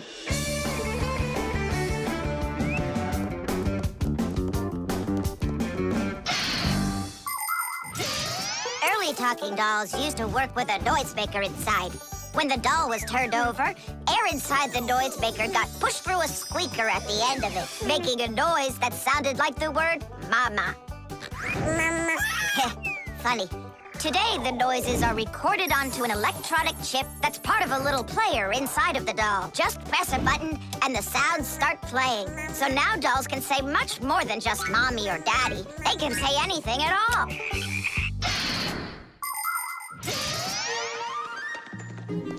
Well, here's the chip. This is where the recording of the doll's voice is. That's awesome. Can you re-record the voice on there? Well, yeah. Okay, I gotta go. See ya. Wait, Nolik, I thought of a really funny joke to pull. What if we sort them and then we do something? Well, now, as I promised yesterday, I'm going to tell you all about talking dolls. Some start talking when you rock them, while others react to noise. And for this little lady, you need to press a button to get her to talk. Who wants to? Dula. Me? Well, okay. I can do it. Go ahead. And you'll hear her say, "Hi there, Mama." But in Japanese for now.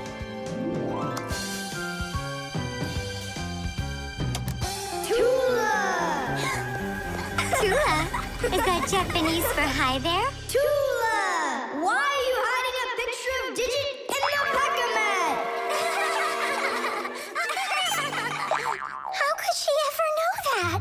Maybe you're in love? That doll is alive! They call that joking.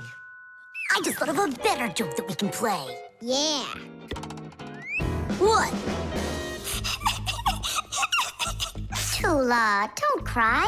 She's not alive. She is alive. I'll tell you who did this horrible thing. It was Fire and Nolik. It's true, but now the joke will be on them. How? It's easy. All we gotta do is go. The smartest Fixie in our class is Digit. Sometimes I think that he knows everything about everything. Professor Grandpus has a lot of respect for him. Digit's always in thought whenever you see him, and he doesn't like when anyone distracts him. He just has no time for fooling around with the other boys. Digit prefers to solve problems using his brains and not his muscles. That's why he can have a tough time in gym class. But he's so sweet that it makes you want to help him. To tell you the truth, Digit isn't always great fixing things with his own hands. But no one understands technology better than he does. If something breaks, Digit can always figure out exactly what's wrong with it and the very best way to fix it.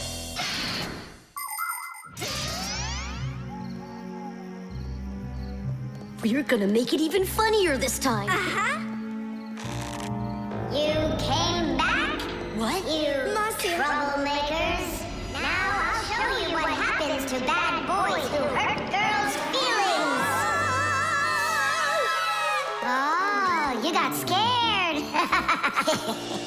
Who's crying now, huh? They probably thought that the doll came to life. You know what, Digit? I just started thinking that it might be better if she were alive. You know, Tula, you sure are hard to please.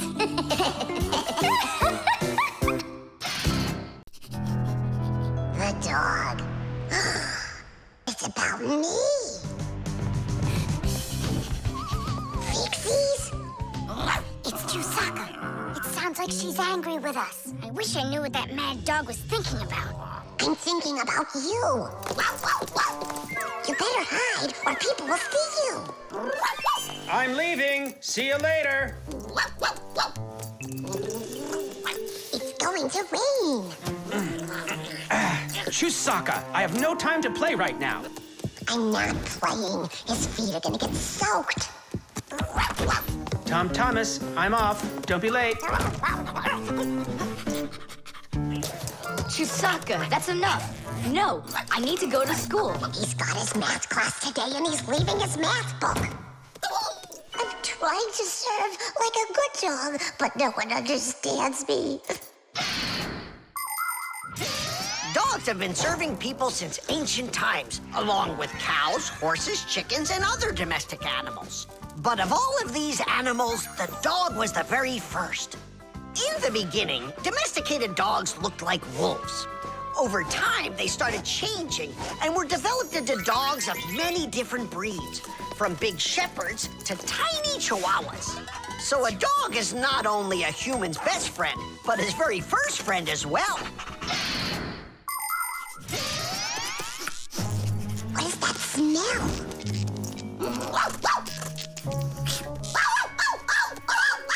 Simka, come on out. I see you. Nolik, jump down. Oh no, we're trapped in here. Alert, something's burning over there. Why won't they listen? I think she's going to eat us. Together with the box.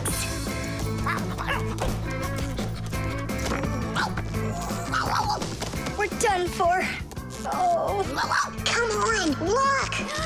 The outlet is sparking! Oh, no! Something must have broken in there. Are we going to fix it? Kids should never touch outlets, and you know it, too. It's forbidden. Then how do we fix it? Go find Papus, and I'll stay here and wait for you. But where's Papus? I know where he is. I don't know what she's barking about, but I think Chusaka wants to help us. Then come on, Chusaka, help us. Woo!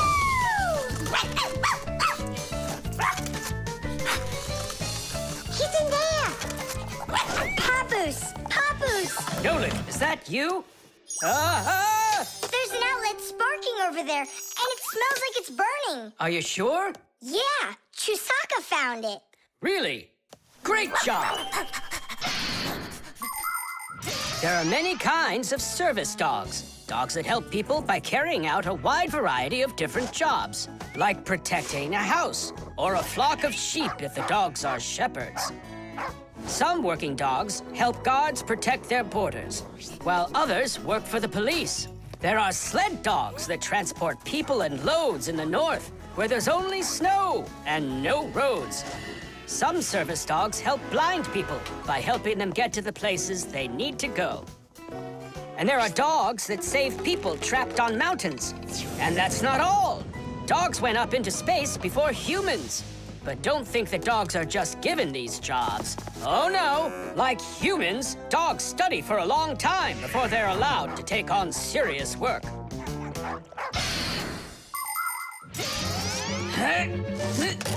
Ah, that's all. There won't be a fire, not today. Hooray! Well done, Chusaka. You're a real service dog, no doubt about it. Yeah, I'm working. I'm a real service dog. Chusaka, go away. I've had enough of you already today. Don't say that, because this working dog just saved your house from burning down. What do you mean? She smelled smoke coming from the outlet. It could be that Chusaka means well and wants to do the right thing, but nobody understands her. That's a bit hard to believe. Then what's this book? Oh, my math book. That's where I left it. Remember how Chusaka wanted to make you take it to school this morning? You're right. Atta girl, Chusaka. Well done. Achoo. What a rain. My feet got wet to the bone. But this morning, Chusaka tried to get you to wear a different pair of shoes. That's something. I should listen more closely to this smart little dog of ours. Finally, they understand me. The level. Tom Thomas, I'm really sorry. The movie this weekend, I have to cancel. You do?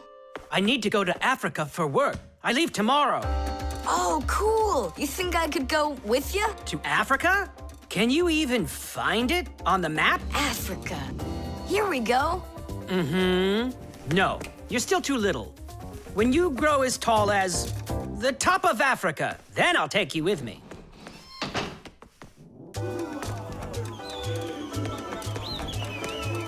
Here, there.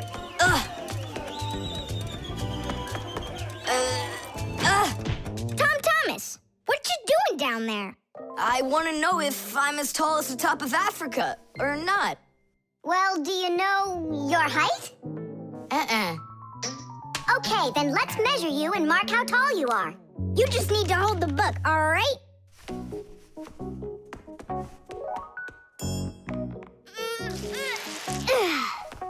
Simka, how do we measure what's higher? The top of Africa or this line over here?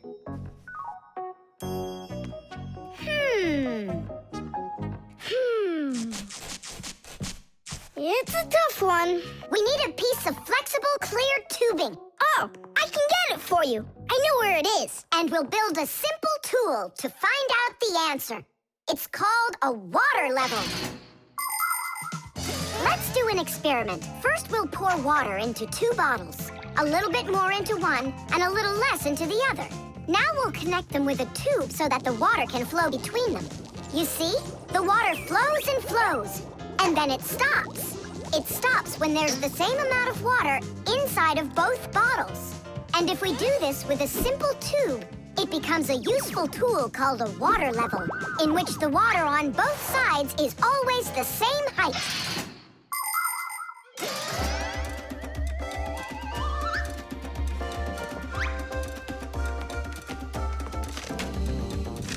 I'm gonna watch the water level on this end, all right? Be careful how you lift it, or the water can get out. Nolik, what's going on? The water inside the tube is even with the line. There you go, Tom Thomas. Where the water is right now is how tall you are. And? Well, it looks like Tom Thomas isn't quite tall enough for Africa. What if we hold the tube a little higher? You can try if you want, but the water's gonna stay where it is. See? The water level on your side always stays the same as on the other side. I'm not getting that tall for a while yet. And what if we just lower the map a little? That wouldn't be honest. But it would be clever. There are a lot of great proverbs, but my favorite one is measure twice, cut once. And to measure things right, you need measuring tools. The simplest one is a ruler. With its help, we can find out the length of an object. A watch can tell us how much time has passed. A speedometer shows us how fast we are moving, like in a car or on a bike. An electric meter keeps track of how much electricity we are using. A decibel meter can tell us who is screaming or stomping louder. And a beam compass is used to accurately measure the size of a coin or a hole. We couldn't get by without wonderful tools like these. If we didn't measure the things we are building carefully, everything around us would just come loose and fall apart. Uh-oh. Dad! Dad! Look, Dad.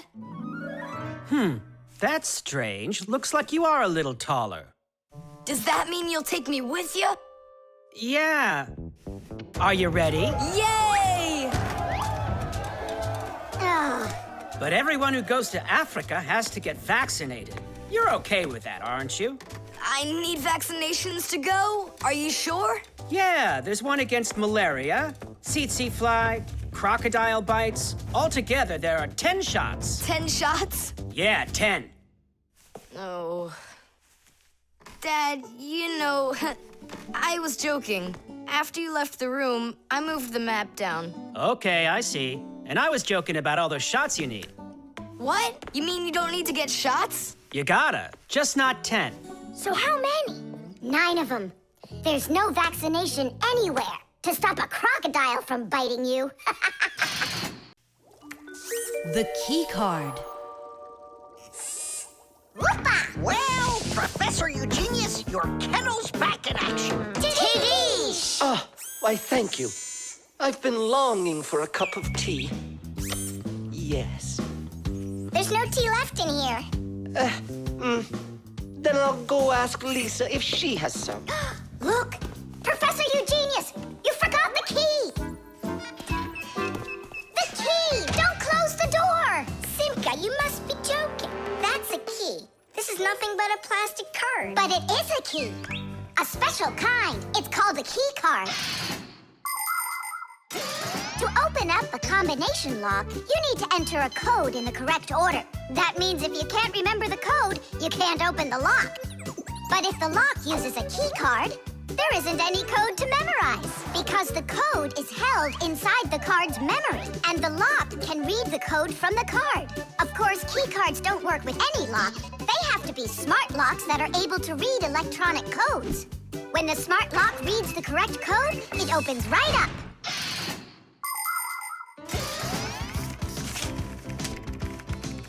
Lisa, do we have any tea here? Of course, Professor Eugenius. Wonderful. I'll take one bag then. Oh, I left my key inside the lab. Can I borrow yours? Just don't forget to give it back. Of course I'll give it back. Come on, Elisa. I got myself a tea bag. Professor Eugenius, the water's boiling. Fantastic. Ta-ra-ta-ta-ta-ta-ta. Ch-ch-chai. Wait a second. Oh no. I was supposed to give something back to Elisa. Why don't you go and ask her? Right. I'll be right back. Professor Eugenius! That's card number 2 now. Elisa, I promised you something, didn't I? Yes, the key. You said you'd return it. Yeah, sure. Let me get it. Just a sec. Oh, I locked it in the lab. It's terrible. How will you ever get back into the laboratory now? You see, there is one way, but it's a secret. Would you mind leaving for a couple of minutes? Colleague, Professor, can you do me a little favor? The key. I think I left it on the table. Yeah, right. It's true. So how do we solve this? I need to think about it. What's there to think about? We just have to go and push it under the door. You think you can do it? Yeah! It's time to get to work. Hey, what's going on? Oh, were you just calling for me? Yeah, no, Lisa, not for you. It's so heavy. Do you know where Digit ran off to? Ow! Digit's off somewhere thinking. He's always doing that when it's time to work. Hard to port. Hard to starboard. Way to go, Nolik. Then who were you talking to? Actually... Oh, what's that? Where? What? What was that? Come on, let's try again. Look, do you see that? It's telekinesis. It's the power to transport things with your mind. You are just astounding. Was that done with your mind, too? The door? Yeah, sure. You are a genius. Professor Eugenius is a very talented scientist and a dear old friend of the Fixies. He always helps the Fixies, and the Fixies are happy to help him too. Professor Eugenius let the Fixies set up their school right here at his laboratory. It's hard to imagine a better place for a Fixie school. People from all over the city bring all sorts of things to the laboratory to be tested, from computers, phones, and furniture to food and toys. Professor Eugenius uses his expertise to check the quality of all these different things. To help him carry out his experiment, his laboratory is filled with a variety of tools and machines. Yes, Professor Eugenius is a very smart man, but he can be absent-minded. Lucky for him, he's got us Fixies around. Thanks for everything. Sliding the keycard under the door? That was Simka's awesome idea. But the door opened wide while the card was still on the floor. That's strange. There's nothing strange about it. I'm the one who opened it. How? I climbed in the lock, that's all. Figured out how it worked, and... Tadish. Very clever. That's a real Tadish. I guess that thinking before you go and fix something ought to be what we all study next. The antenna. Wow, is this cool or what? Hello there, little Fixies. Did you come to see what I'm working on? Professor Eugenius, tell us what you're planning on doing with this huge thing. Well, I hope to use this fantastic device to make contact with aliens. Since ancient times, people have wondered, is there life on other planets? What might aliens from outer space look like? And what kind of spaceships do they travel in? There are some people who say that they've seen alien spaceships and that they look like flying saucers. There are even some people who say they've actually made contact with aliens. But personally, I'm sure it's just their fantasy. And science hasn't been able to prove any of these stories either. The one story that makes me laugh harder than all of the rest comes from a guy who claims that he saw aliens with his own eyes. Can you believe it? He said that there was a group of tiny aliens that look like humans with glowing hair. It seems to me that this guy just happened to spot a few Fixies who weren't able to hide from him in time.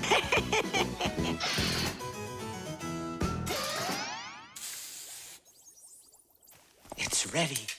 If I could talk. And now what? If the aliens are out there flying by the Earth, they'll see this plate, get hungry, and come for food? Aliens don't need a plate like this, silly. When they've got plates that fly, flying saucers. You're both silly. This This thing isn't a plate at all. It's an antenna. Antenna? Antennas help people receive radio signals. They come in all sorts of shapes and sizes, like this, or this, to pick up a signal that's very weak. Powerful antennas that are shaped like large dishes work the best of all. When radio waves hit the dish, the waves all bounce off of it and gather together into one point. This makes the signal stronger and clearer. The most powerful dish antennas can even pick up signals from outer space.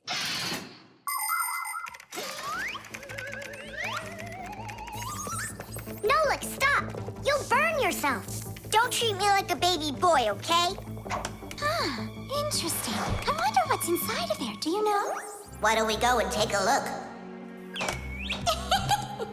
I was only trying to help him out. No need, Nolik. The soldering iron is way too hot, and I'm practically all done here. Ta-ta. Then let's start looking for those aliens in outer space. Just 1 second, Nolik. There. Uh-oh.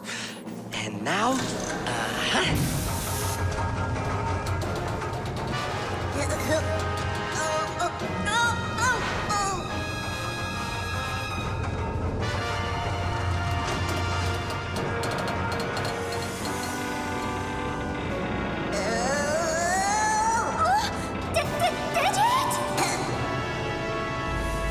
here we go.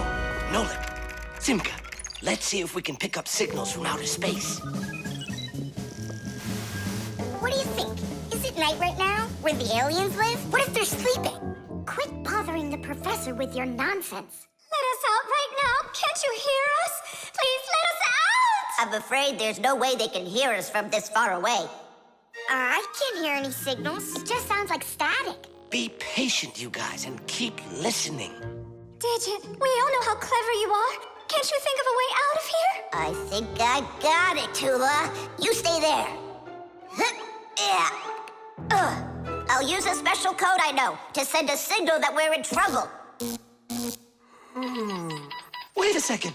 Do you hear that? Could it be a signal from the alien? Hooray! This is sensational. It means that somewhere in the cosmos are intelligent forms of life. 3 dots, 3 dashes, 3 dots. Ooh, it's Morse code. It's a signal for help that they're sending. You don't think the aliens are in trouble, do you? Yeah, I think so. And who do you think they learned Morse code from out there? Yeah, that's strange. There are hardly any Fixies that know that code. Digit does. And where is he, you know? And where's Tula? Well, I think I know exactly with which aliens we made contact. I think I know it too, Professor. Lower the antenna.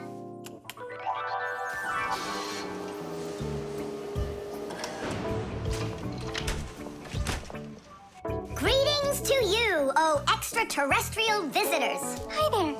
It's good to be back. What a shame. I was really hoping that we'd find intelligent life forms out there. It's all right. At least we found 2 unintelligent ones. The clocks. Go around. Left side. That's crazy. You'll crash. No, I won't. See, I told ya. What? Huh? Nothing.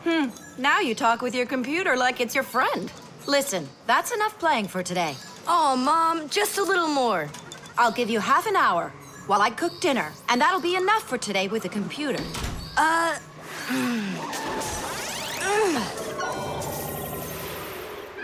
This stinks. I'll never get through all of these levels in half an hour. No way. Hey, but what if we could stretch out the half hour? How? We could take the hands on the clock and move them back a little. Mom will catch us. Fine, then let's slow down the speed of the clocks. Yeah, but how? You gotta know things like that. Since olden times, many clocks run with the help of a pendulum. The pendulum controls how fast the hands of the clock turn.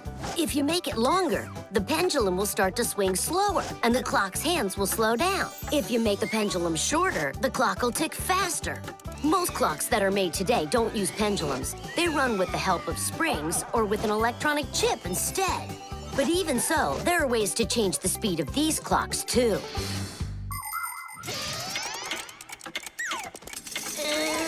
Push it! Wow, you did it! It's amazing how much slower it is. That'll give you lots of time to play. But now you gotta slow down the clocks in the kitchen. Yeah, and every other clock you got.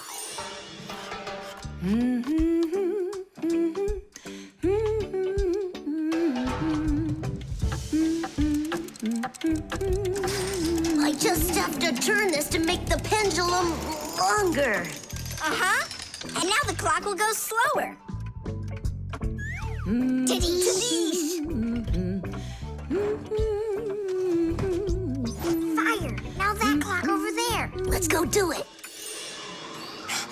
That's it! We slowed down every clock, and your mom didn't see a thing. That's great. Yeah. Wow, Tom Thomas, you're cool!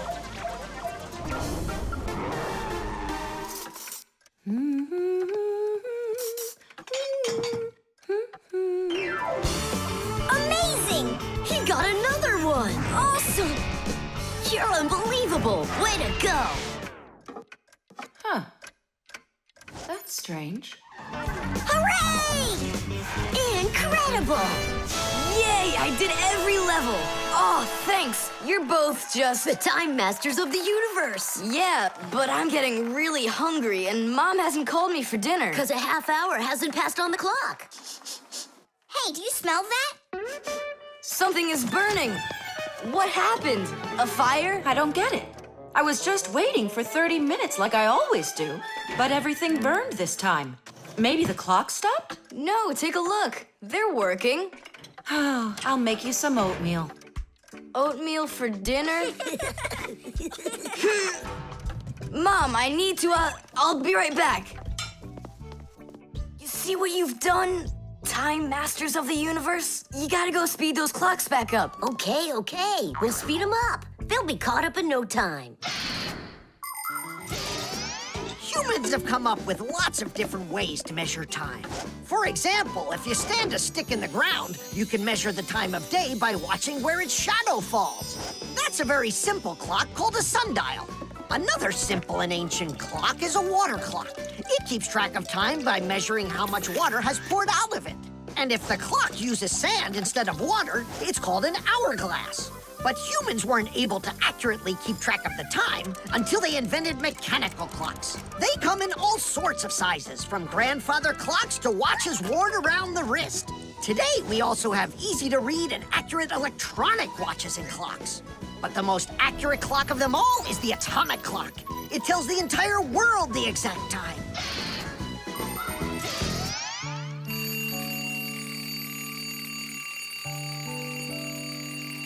Tom Thomas, why is your alarm clock ringing in the middle of the night, huh? Really? Is it still night out? Look, Tom Thomas. But the clock says that it's morning. Interesting. Yesterday, Fire and I sped up all the clocks, so that's the reason the alarm went off. Sped them up? Are you crazy? Tom Thomas asked us. So what do we have to do now? Don't you know? Get to school, it's time. I'm joking. Go back to sleep. Don't worry, I'll get all the clocks working right again. Can I go and fix them with you? Ha! Fix them? You boys are the ones that always make the problems. Friction.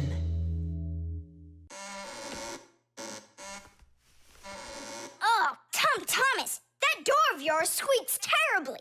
Yeah, and it's not easy to open either. Well, that's because the hinges are rubbing.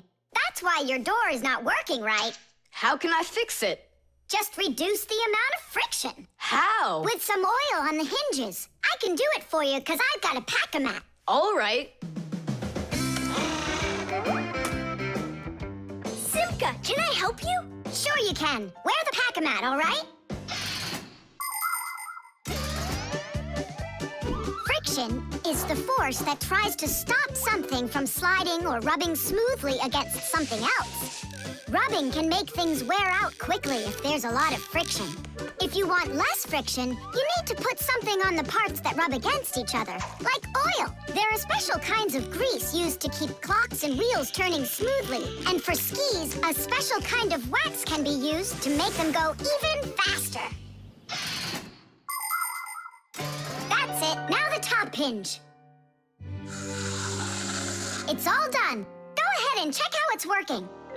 It's not squeaking. I told ya. You guys are the best. I gotta go. Go where?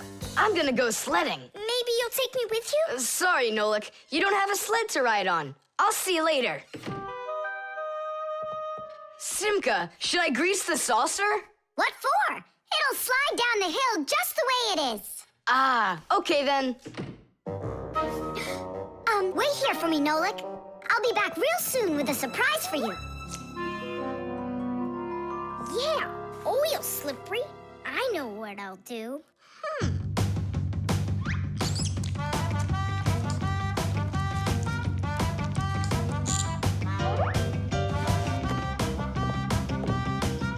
Wow! Talk about no friction!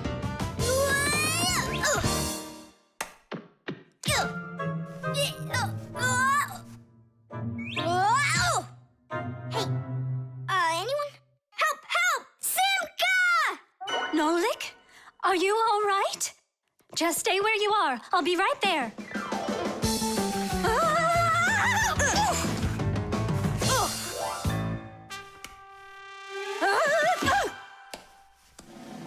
Papus! Papus! Help us, please! Who called for me? Help is on the way! Hey, what are you up to? Grandpa, stay away from here! You'll fall over! Huh? What did you say? Stay where you are!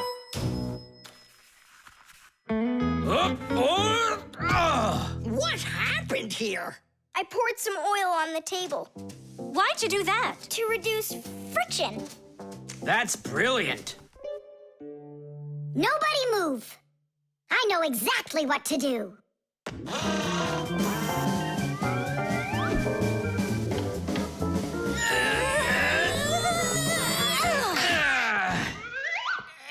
And what was the problem you had with the friction?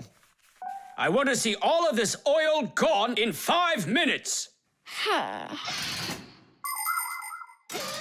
Engineers are in a constant battle with the force of friction. They want less friction so that cars will run faster and their parts will wear out less quickly. But just imagine what the world would be like if all of a sudden there was simply no friction at all. Everything would start slipping out of our hands and falling off the table. Knots would untie themselves, and that's not the half of it. Cars wouldn't be able to run without friction either. Wheels would spin around and around in one place, unable to grab onto the road. We wouldn't even be able to walk. Because when we walk, we move forward by pushing off the ground with our feet. And how can we do that without friction?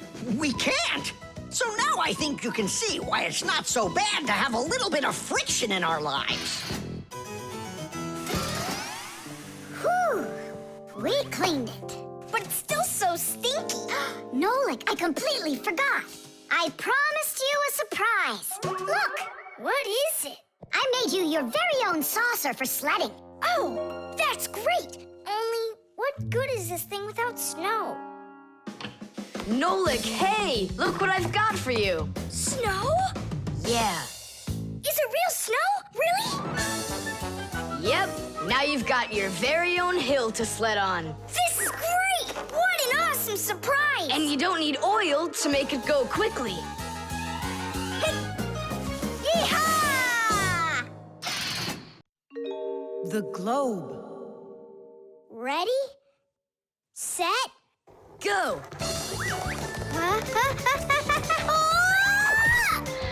Yay! Again, I couldn't do it. I told you.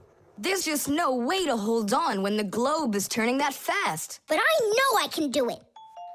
Give me that piece of rope there, would you? Now you can't throw me off. Spin it. Go on. Whoa!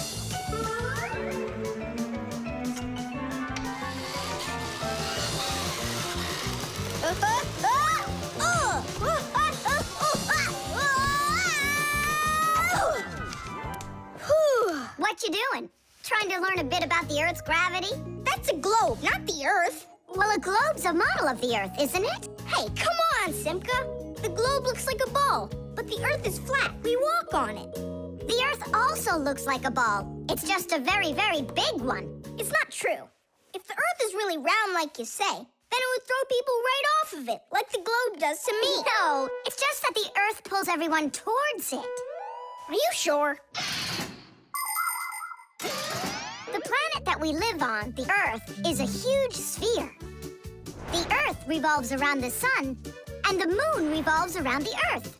Do you know why they don't fly away from each other? It's because of a force called gravity that pulls all objects towards each other. The heavier the object, the stronger its pull. That's why people, rocks, air, and water get pulled towards the Earth instead of floating up into space. Thanks to gravity, we are able to walk on the Earth. Then why doesn't the globe pull on me like the Earth does? Because this globe is very light. Compared to the Earth, this globe is like millions of billions of times lighter. Compared to the Earth, we're specks of dust. He's right. Look, a speck of dust. It sticks to the globe like we stick to the Earth. Oh, come on. It's just because no one's turning it. But the Earth's spinning and we stick to it. What? I just don't believe you. There's just no way the Earth is spinning. You've really got no idea how the days all turn into the nights, do you? Do too. It's because the sun goes up and then sets.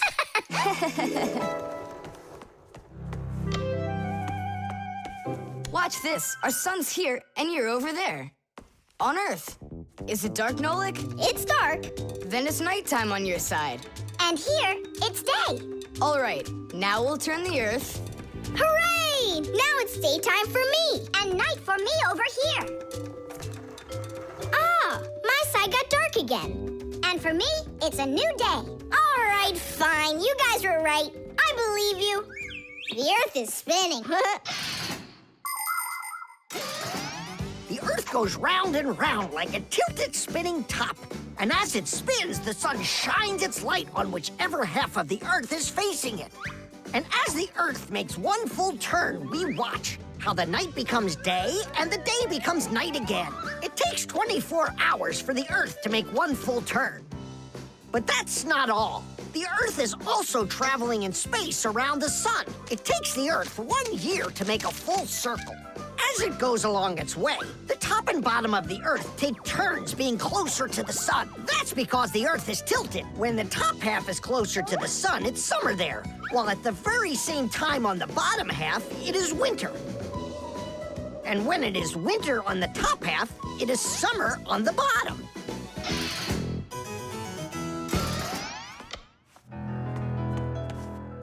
Nolik. Nolik, where are you? I'm not sure. Somewhere in Kazakhstan. The force of gravity is super strong around here. So go on, spin it. You're gonna fall off, Nolik. Don't worry, just do it. Go ahead and tilt it if you feel like it. Told ya! Ha! And you were sure I was gonna fall off this globe. That's strange. Nolik, come on over here. What for? You'll see in a second. I don't want to. You really don't want or you can't. Tom Thomas, take a look. I get it. He stuck himself to the globe, didn't he? Yeah, with the chewing gum. Isn't it time to go? Uh-huh. And me! What about me? Hey! Ah! You gotta help me! Don't leave me! Should we help him?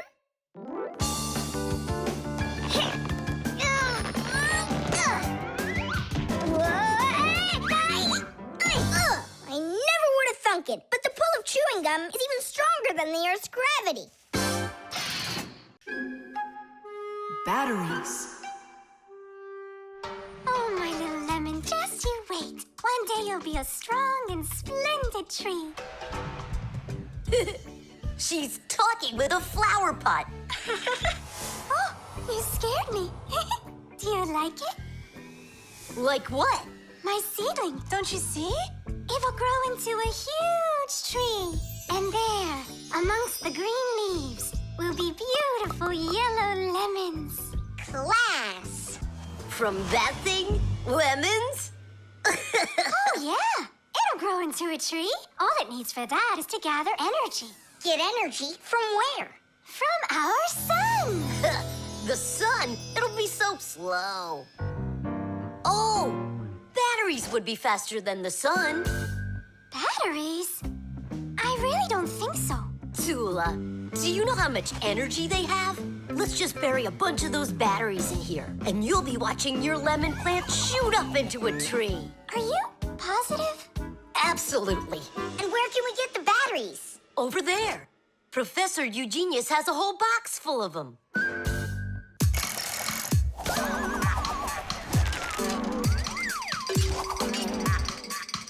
Batteries, batteries. We use them every day and need them by the ton. Batteries, batteries. They give power to appliances so they can run. Batteries, batteries, batteries, batteries, batteries, batteries. That does it. We'll be seeing the first lemons before the week's over. The first battery in the world was made in Italy more than 200 years ago. When two different kinds of metal were placed in salty water, electricity started flowing through a wire from one piece of metal to the other. Many years have passed since then, but batteries still work in pretty much the same way. Today, you can find batteries being used for electricity just about everywhere. Tiny batteries are used inside of wristwatches, while big batteries can power cars and even ships. With new batteries being produced by the millions, we have to think, how should we get rid of the old ones? You can't just throw away batteries because they'll poison our soil and water. The best way to dispose of batteries is to take them to a special collection station that sends them to factories for recycling. Yes, it's a terrible idea to bury batteries. You can kill any plants that are growing there. And this is the very reason why Professor Eugenius puts all of his used batteries in that box over there, so he can dispose of them properly. Hey, where are they? Oh, my seedling! We harmed you! What? Where are the batteries? They're in the flower pot. How come? So the lemons would grow faster. From the batteries? Who came up with that idea? It will die! Hurry! We gotta go save it! The soil's contaminated. We've got to find a new home for the seedling. But where? Over there. There's a pot with healthy soil. Let's do it! Batteries, batteries. They come in different sizes, shapes, and colors too. Batteries, batteries. Could be yellow, might be green, or maybe red and blue. Batteries, batteries, batteries, batteries,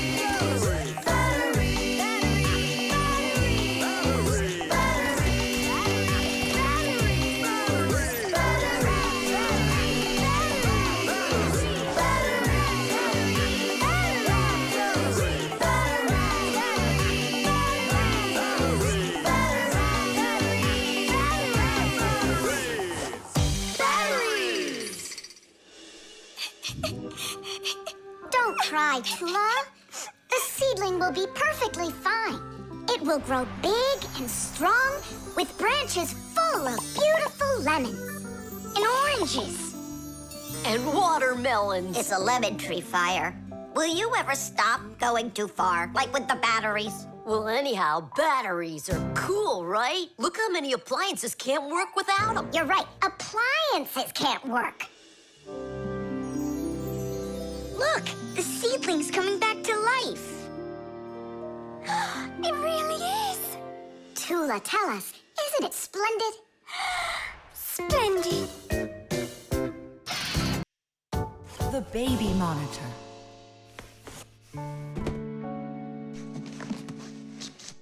Oh, it's my old baby monitor. On. Check, check. Checking. 1, 2, 3. Checking. It's working. Why don't we give it to the Johnsons? They just had a baby the other day. This is mine, and I'm planning on using it. Aren't you a little too big for it? No, I'm not big at all. Well, I didn't realize that you're still a little boy. And a greedy one at that. They're never gonna notice this. Hey, Fixies, are you here? We're here now. Why did you call us? I gotta show you how I turned into a mind reader. I find that just a little hard to believe. Okay, then I'll show you. I'll leave you alone, and then you'll hide this button wherever you want. Then I'll come back and find it. You got it. So where's a good hiding place? Well, we gotta think of one. Right here, under the keyboard. Great! Go on, Nolik. Come on in. We're ready for you. And now, I'm going to read your thoughts. Here I go. You hid the button here. Look! Ta-da! He really does read minds. Oh, that was a lucky guess. Bet you can't do it again. Well, I bet you I can. We're gonna have to be sneakier. Verda, she's the most beautiful girl in our class. She knows it, too, and doesn't hesitate to use it. She can even be a bit sneaky, like when she needs help with her homework. Then Digit suddenly becomes her best friend.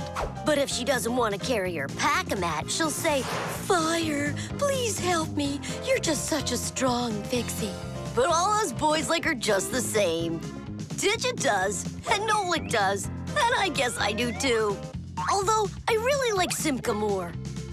Or maybe Verda. Or both of them. I haven't decided yet. Verda can be difficult and even bossy sometimes. But one thing I know for sure, Verda's a good friend. A friend that'll always come help.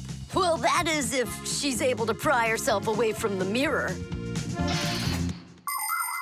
I think that we should throw it down into this pencil cup. But then we concentrate on another place. That is good, but it won't work, Fixies. Come on in.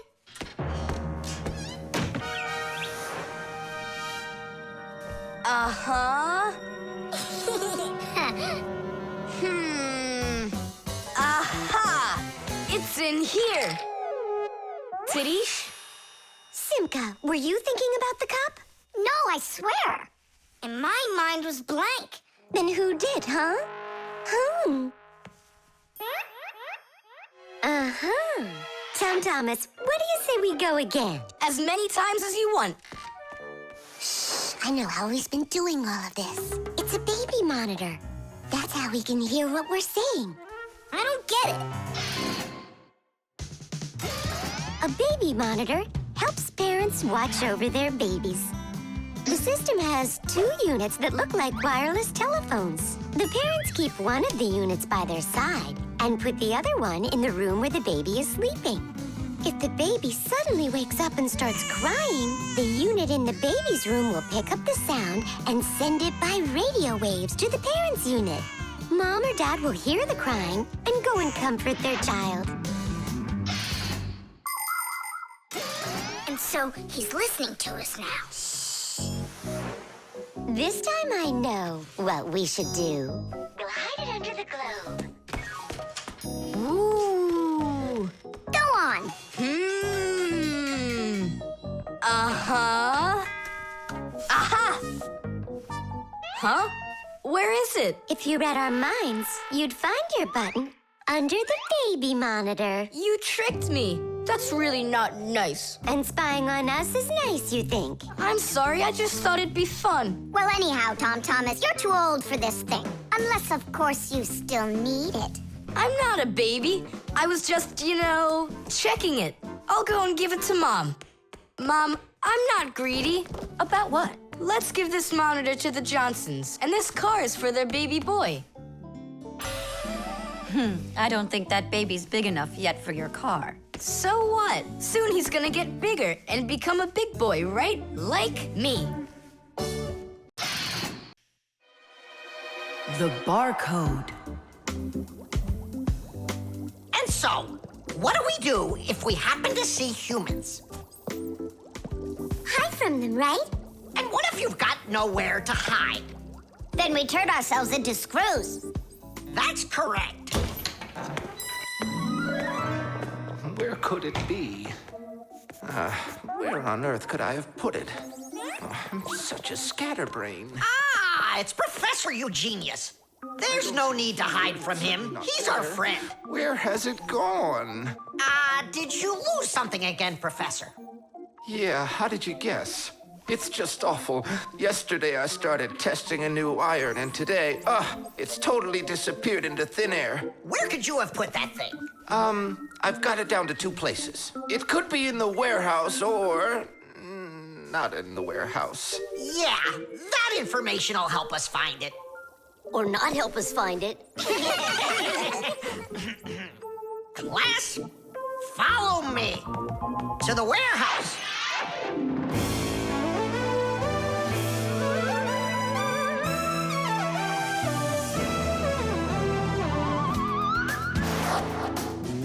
Wow, look at all these boxes. If we have to look inside each one of them, it'll take us 2 days. Maybe we'll get lucky. Let's look in this one. No, inside there is a fan. A fan? Wow, it's a fan. And what's inside this one? A mixer. Yeah, amazing. And what's in this box? An electric kettle. Made in Germany, by the way. He's right. There is a kettle in there. Professor, is this some trick? I don't get it. Grandpus, how do you do it? It's gotta be magic. What else? Here's how I think he's doing it. I think the professor has glasses made to see through the boxes. Of course not. I only know how to read the barcode that you can see on each of those boxes. Oh, that. Exactly. If you look at the printing on packages and boxes, you will often find a symbol with a lot of black lines and numbers. These symbols are called barcodes. Each barcode has all sorts of information. What the item is, what country it came from, and even in which factory it was made. With the help of a special reading device, a scanner, it's possible to read all the information the barcode holds. It really is an excellent system for stores to know what they've got. You don't even need a scanner to do it? I can figure out barcodes without one. I'll teach you if you want. Class. Let's see. We're looking for a box with an iron. There. Well, bring in the professor. Today, on almost everything that is sold, there is some kind of mark. For instance, this kind of mark is called a barcode. And this one, a QR code. These marks help us find out a lot of information. Suppose you walk by a building and see a QR code on it.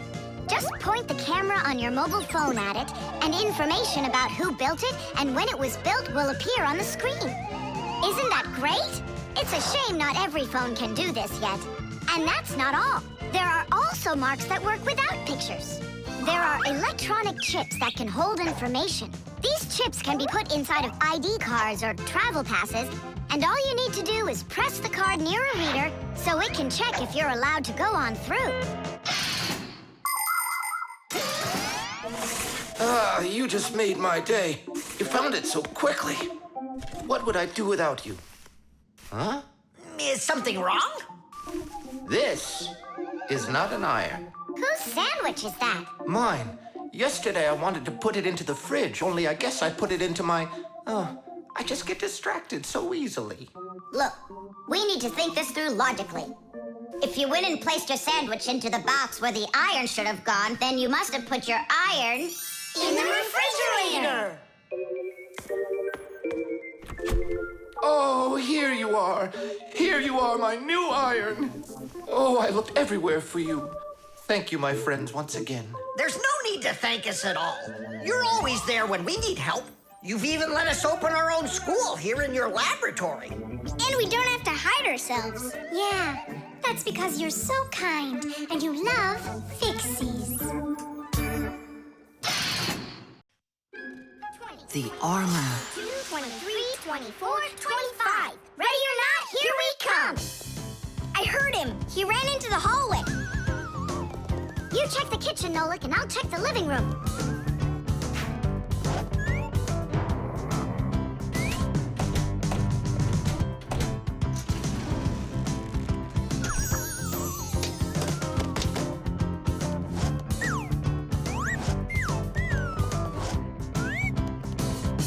Well, I just don't get it. Where could he be hiding? The office. We forgot to check in there.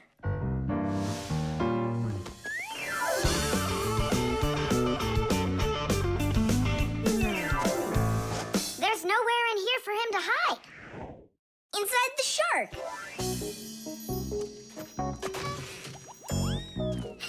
Nolik, Tom Thomas couldn't even fit half of himself inside of that shark. Yeah? Then in that huge vase. Uh-huh. He's all scrunched up in there and laughing at us. Oh! Simka! There! Did you hear that? He is in there! There's no one. But I know that I heard a hee-hee. You imagined it. Let's go take a look in the bathroom. I imagined it. It's so stuffy inside this armor.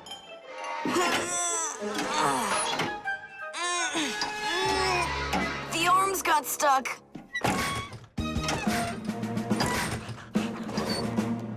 Where else could he be? Who is that? Ah! Simka the Knight! He came to life! Well, how much longer are you gonna look for me? Armor is very hard clothing worn by warriors to protect them against swords and arrows. People started making armor in ancient times, but the full body armor that knights wore didn't start until the Middle Ages. The armor worn by knights on horses was heavy. It could weigh 100 pounds, and if a knight got knocked off of his horse, he'd need help to get back up again. By the way, the knights' horses, they wore their own heavy set of armor for protection. Hey, did you turn into statues? Tom Thomas? Is that you in there? Who else? Lift up this visor, I can barely breathe. And how come we should do it? 'Cause I can't. Don't you see? My arms got stuck. We see. You look funny. Funny to you, but now I'm stuck and I can't get out of here. Come on, help me out, please. Great! Chusaka's just what we need right now. Chusaka, what's wrong with you? It's me. Hey, stop it.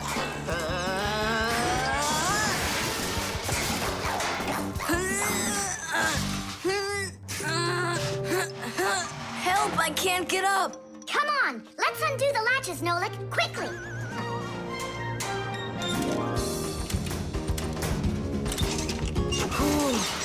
Thanks for helping me. It was nothing. I couldn't have done it without you. Let's put the night back together. Uh-huh. Before Dad gets back. Protective clothing isn't just for people who are fighting in battles. Travelers put on special nets to protect themselves against mosquitoes and gnats. And beekeepers wear protective clothes too. If they had nothing to protect them from bee stings, their job would be quite painful.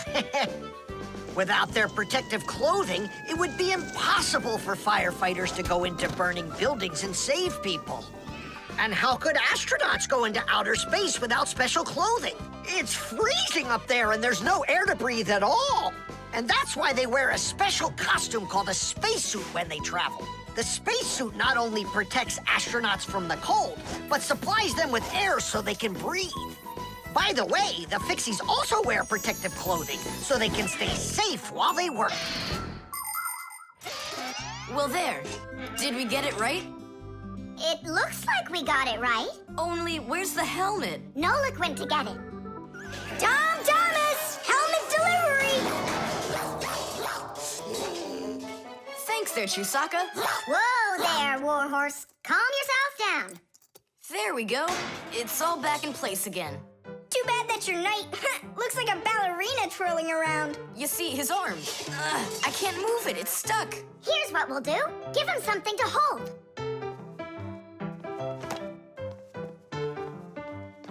Well, how's that look? Perfect. Now we can paddle into battle. GPS.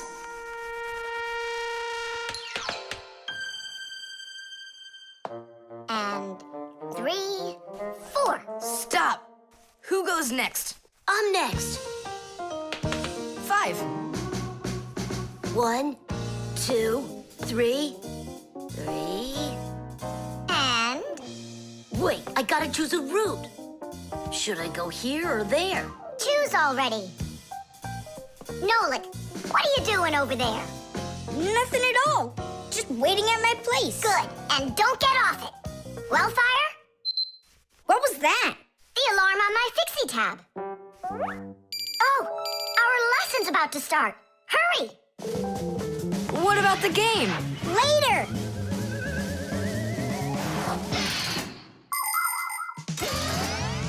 As soon as young Fixies enter their first year of Fixie school, everyone gets their own Fixie tab.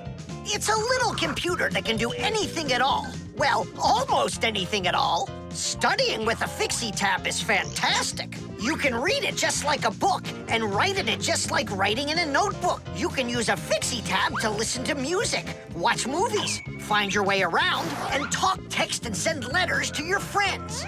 And if you want, you can use a Fixie tab to go on to the internet that humans use, or you can visit the secret Fixie internet, where you can find news about the world of the Fixies.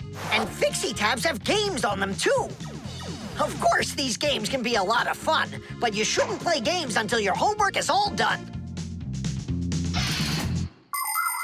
Faster, or we'll be late! I know a shortcut we can use. This way.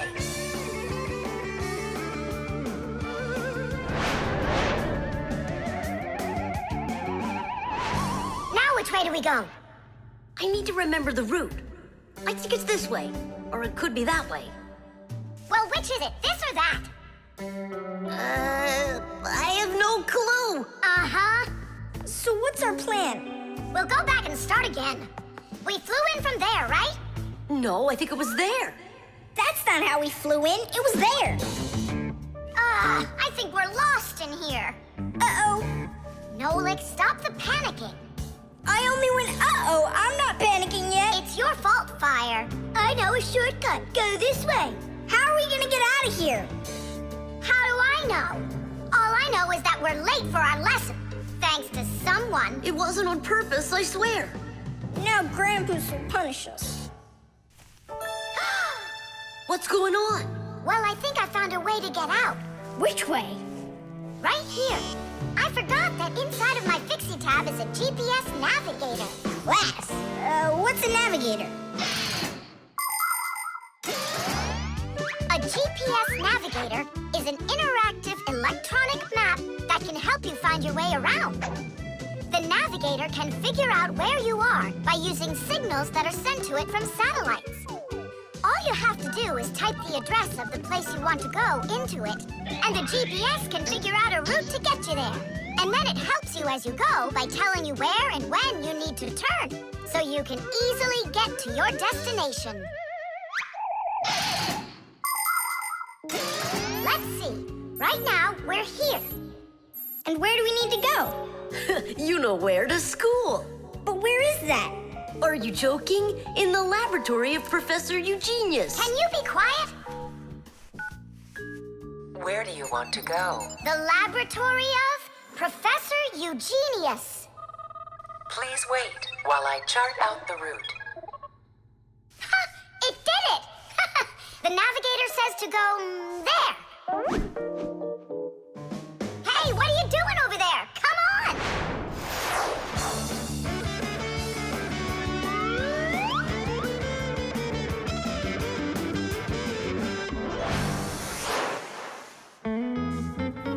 And if you happen to go off route, the navigator will give you a different way to... Well, you finally made it. Unfortunately, you missed an important lesson today. We got lost. Forgive us. In case you're wondering, we were studying navigators. And you know what? We just used a navigator to get here. Yeah, it showed us the way we had to go. Well, that's certainly quite lucky for you. because now you don't get an F. But from now on, kids, you have to get here on time. I promise you that. Because now we know where to get our shortcuts from. The motion sensor. This part has to be replaced with one that's new. I've got an idea. How about we run to the warehouse and get it? Because you don't have time to go there. And that way you can keep on working. All right, then. Only remember the code for the part. A8375. I'll remember it for sure.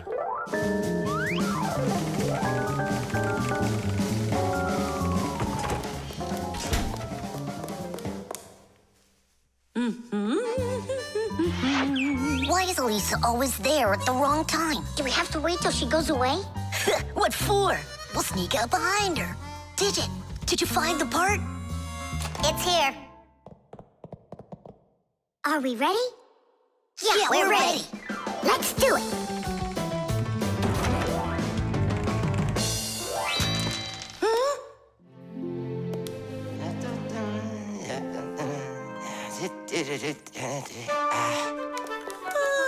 Professor Eugenius, you're in here.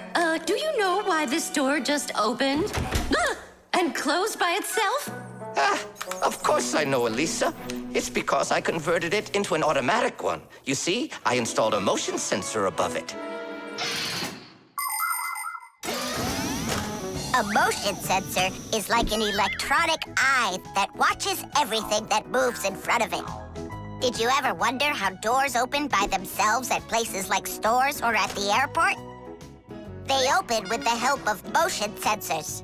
If the sensor sees that someone walks up to the door, it sends a signal to the door's electric motor.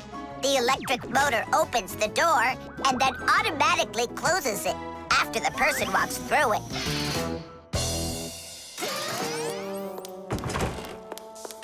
That man is just astounding. Only a bit untidy. The door is automatic now? Then why didn't it open for us on the way here? Because we're too little for that motion sensor. But the part's bigger than we are. Big enough for the sensor to see it. Then how do we get in there? We can fool that thing if we stay close by the wall. Now let's keep this as close to the wall as we can.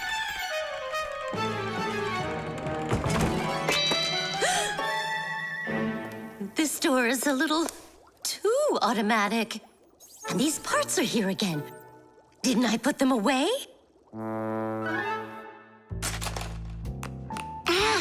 The sensor still noticed us. Here's what we gotta do. Let's break it. Why do we gotta break it? All we have to do is deactivate the unit. Sensors are used to help people in all sorts of different situations. For instance, motion sensors notice when someone is moving so they can automatically open a door or turn on a light. Some automobiles are equipped with rain sensors. If it starts raining or snowing, the sensor automatically turns on the car's windshield wipers. There are also sensors that react to how much light there is. In the evening, when it gets dark, light sensors can be used to turn on street lamps. And in the morning, when it gets light again, the sensor switches them off. A smoke detector can sense when there's smoke inside. The sensor can be used to turn on a fire alarm or even an automatic fire extinguishing system.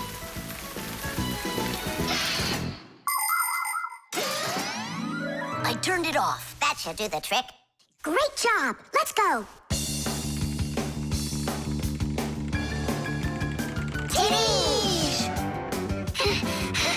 Professor Eugenius, mission accomplished. Well done, Fixies. Actually, not that well.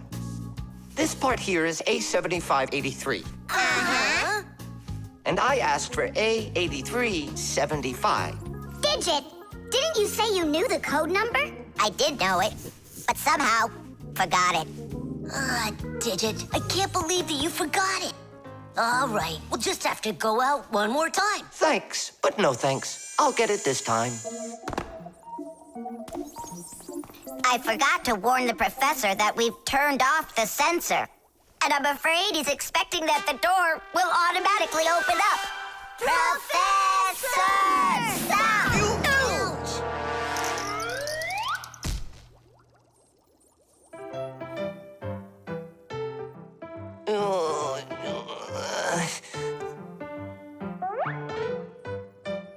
Forgive us, we didn't mean it.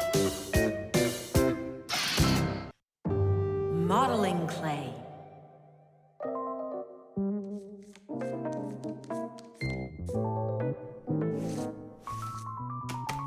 All done. Simka, take a look. I've got my own pack-a-mat. Now look at that, a pack-a-mat made out of modeling clay. But this one's my own, and it looks just like a real one. Okay, you're right, it really does, Nolik. Simka, Nolik, what's up? Hi there, Fire. Want to play some tag with me? I really wish I could play tag, but unlike you, I've got tons of work. Yeah, like what? Well, a bathroom hook fell down. Tom Thomas broke the lamp on his desk. The aquarium has a tube that's leaking. So go and play. I have to get a pack-a-mat. Oh. I wish I could play tag. Hold on. Nolik, you've got a pack-a-mat. Uh-huh. Although I gotta say, it looks a little strange. That's because it's... Let's fix everything before Simka with your pack-a-mat and my Fixie board. This'll be great.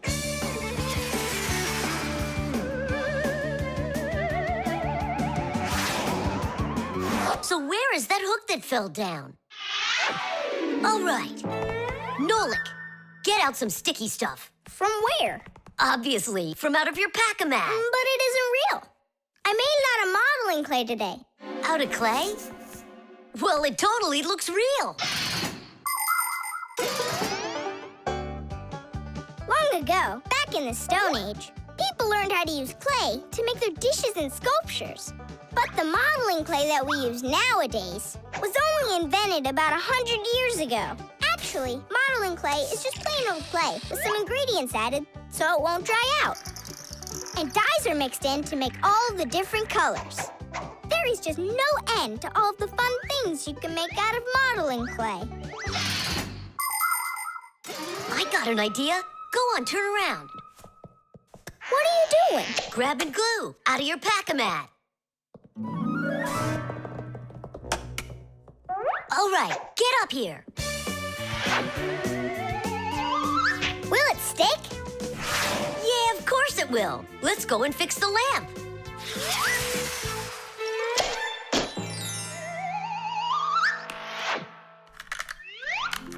We can't fix this without a real pack-a-mat. Yours will work just fine.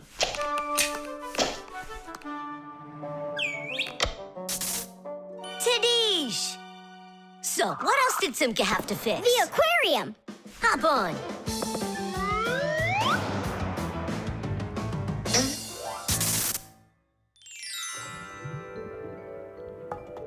Well, where's that leaky tube? Here, it's leaking at the joint. Yeah, this tube is gonna need a lot of modeling clay. Give me the rest of your pack-a-mat. Sure. And here's a souvenir. They're all done. What's all done?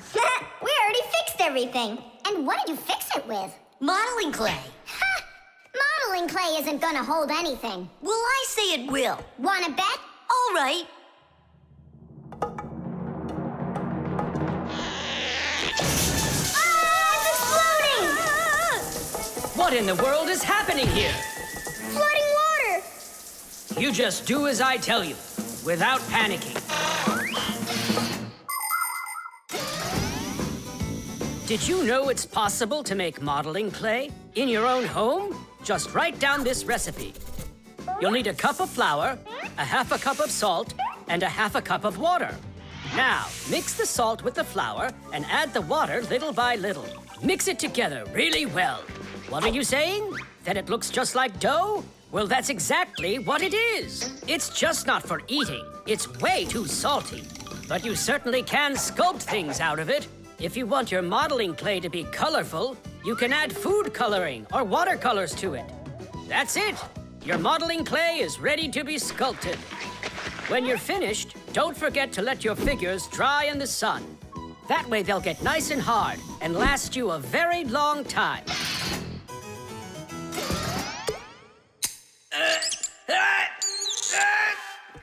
Phew. We almost didn't make it. And did you fix the lamp with that modeling clay? Uh-huh. And the hook, too. That was not a good idea. But it was really quick. Hey, that's true. That's why I want to give a medal to you. You're heroes! For real? Of course you are! And here it is, your medal. But it's made out of modeling clay. Your reward fits your heroic deed. The tools. Hang on. There are these really cool things that I want to show you.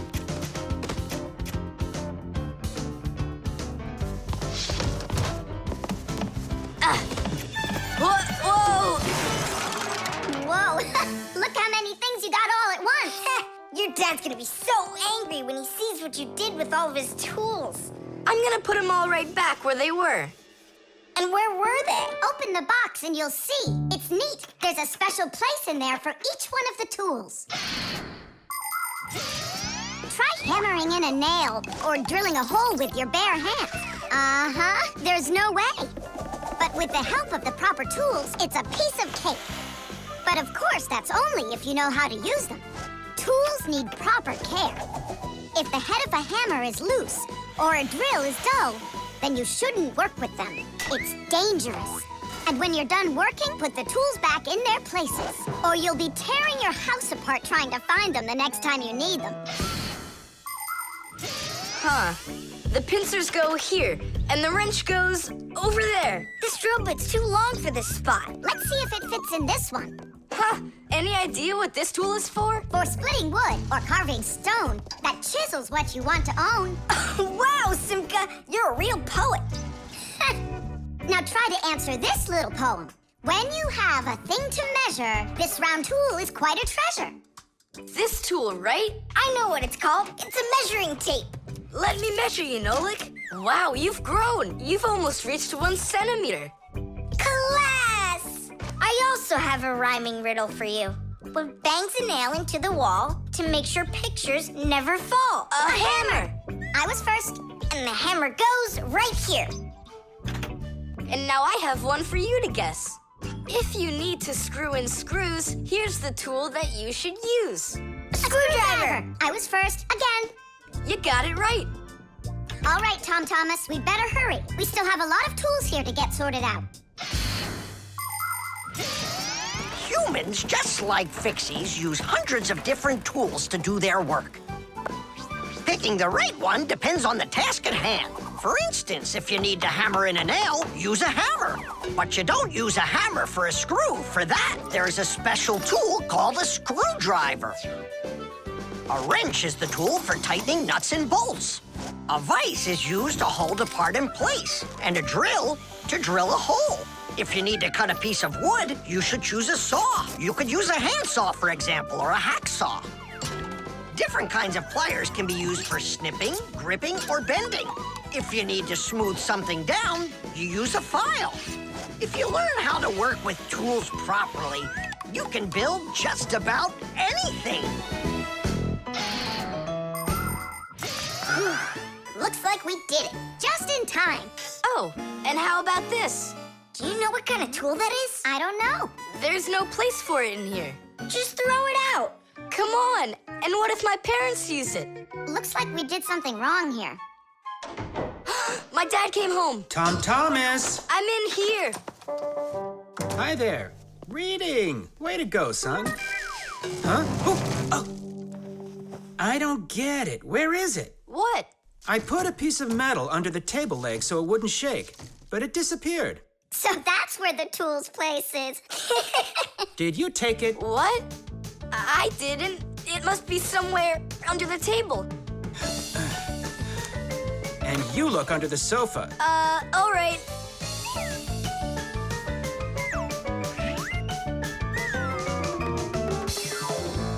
What do you think he wants? He wants us to get that metal thing out of his dad's box. Come on, let's go. You got it.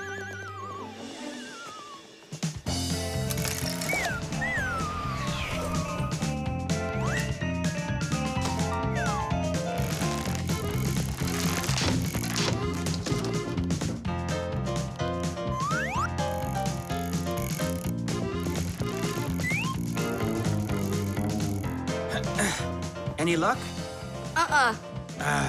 Me neither.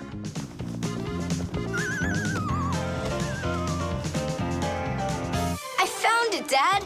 It was under the table, just like I told you. Huh. You were right. It's strange. How could I have missed it? Maybe you're just, tired from working too much.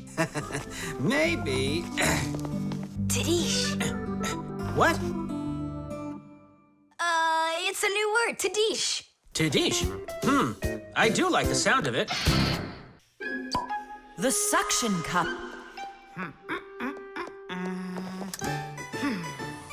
Where's Professor Eugenius? Did you see him? Not yet. Strange. He told me he'd be here today to conduct some tests. Rampus, right here under the glass. There's a note.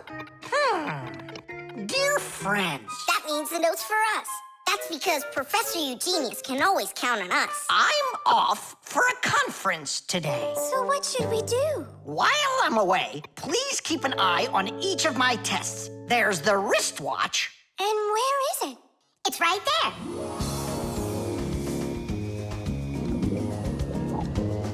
Look! How come the watch is in the water? So the fish can know what time it is? Nolik, don't be silly. This is the test he made for the watch. You see? It says water resistant right there on the back. That means that water shouldn't get inside of it. I see. So the professor needs to check if it will work underwater. Understand? Yep, I got it. The watch is working. So now, the doorbell test. We'll go look. It's over there.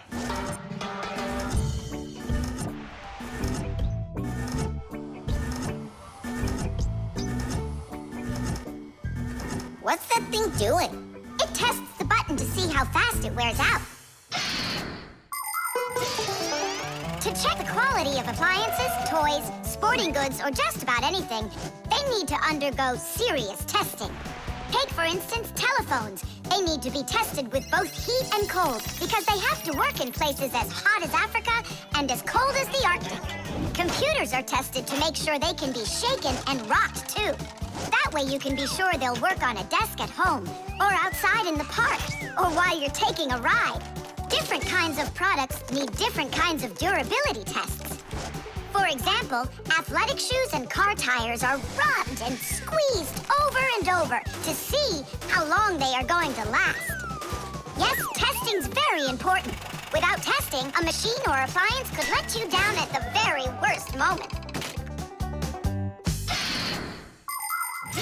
If guests come to visit once a week, and once every month a hooligan comes, pushes the doorbell, and runs, then I figure this doorbell will last right around 400 years. That's long. The doorbell is still working. That's very good. And also, What? I don't know. We need to turn the note over to read the end. But how? Oh, raise the glass, that's all. Hup, hup, hup.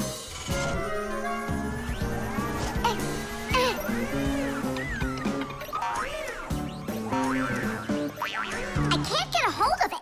We should find a suction cup. A suction cup? Suction cups are made out of rubber or other elastic materials. When a suction cup is pressed against a smooth surface, the air inside is squeezed out. The air outside wants to get back in, and so it pushes down on the cup. The rubber edge of the cup won't let the air leak in, so the outside air keeps pressing down, and the cup keeps on sticking. And that's how a suction cup sticks to a surface by using the power of air. Wait a minute. I know where there's a really big suction cup that we could use.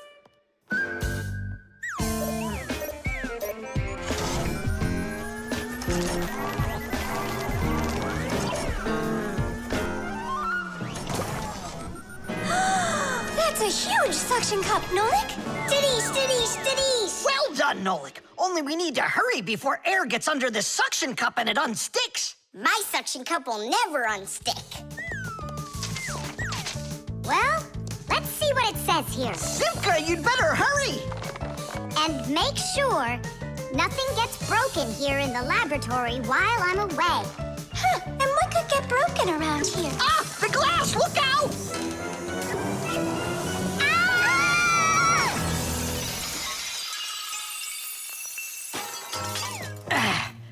Yeah, so much for that.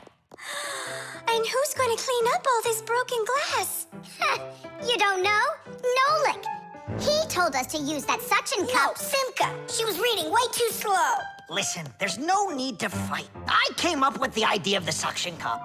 I should clean this. Come on now, Grampus. We'll clean up this mess. Professor, I still think the suction cup was a great idea.